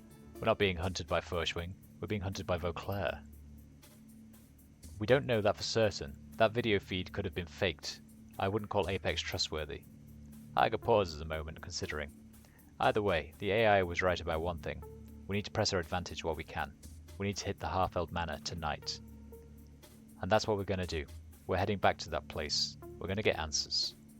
She gives you a curt nod. Alright, let's get back to the Cruise Bazaar and gear up. We've got a castle to raid.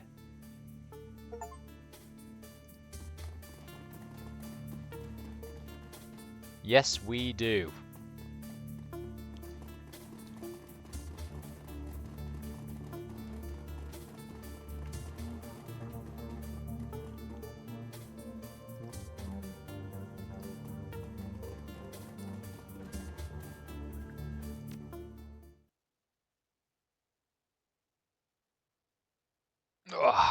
Your trip back to the Cruise Bazaar is a restless one.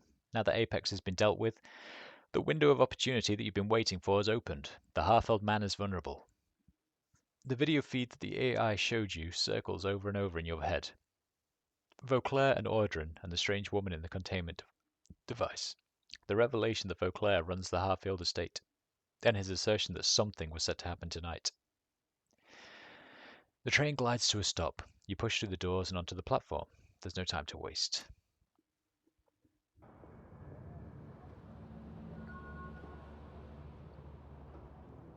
And I think that's going to do us for this morning. I very well may stream again later because I don't think we're that far away from the end of the game. So let's try and get it finished today. That'd be good.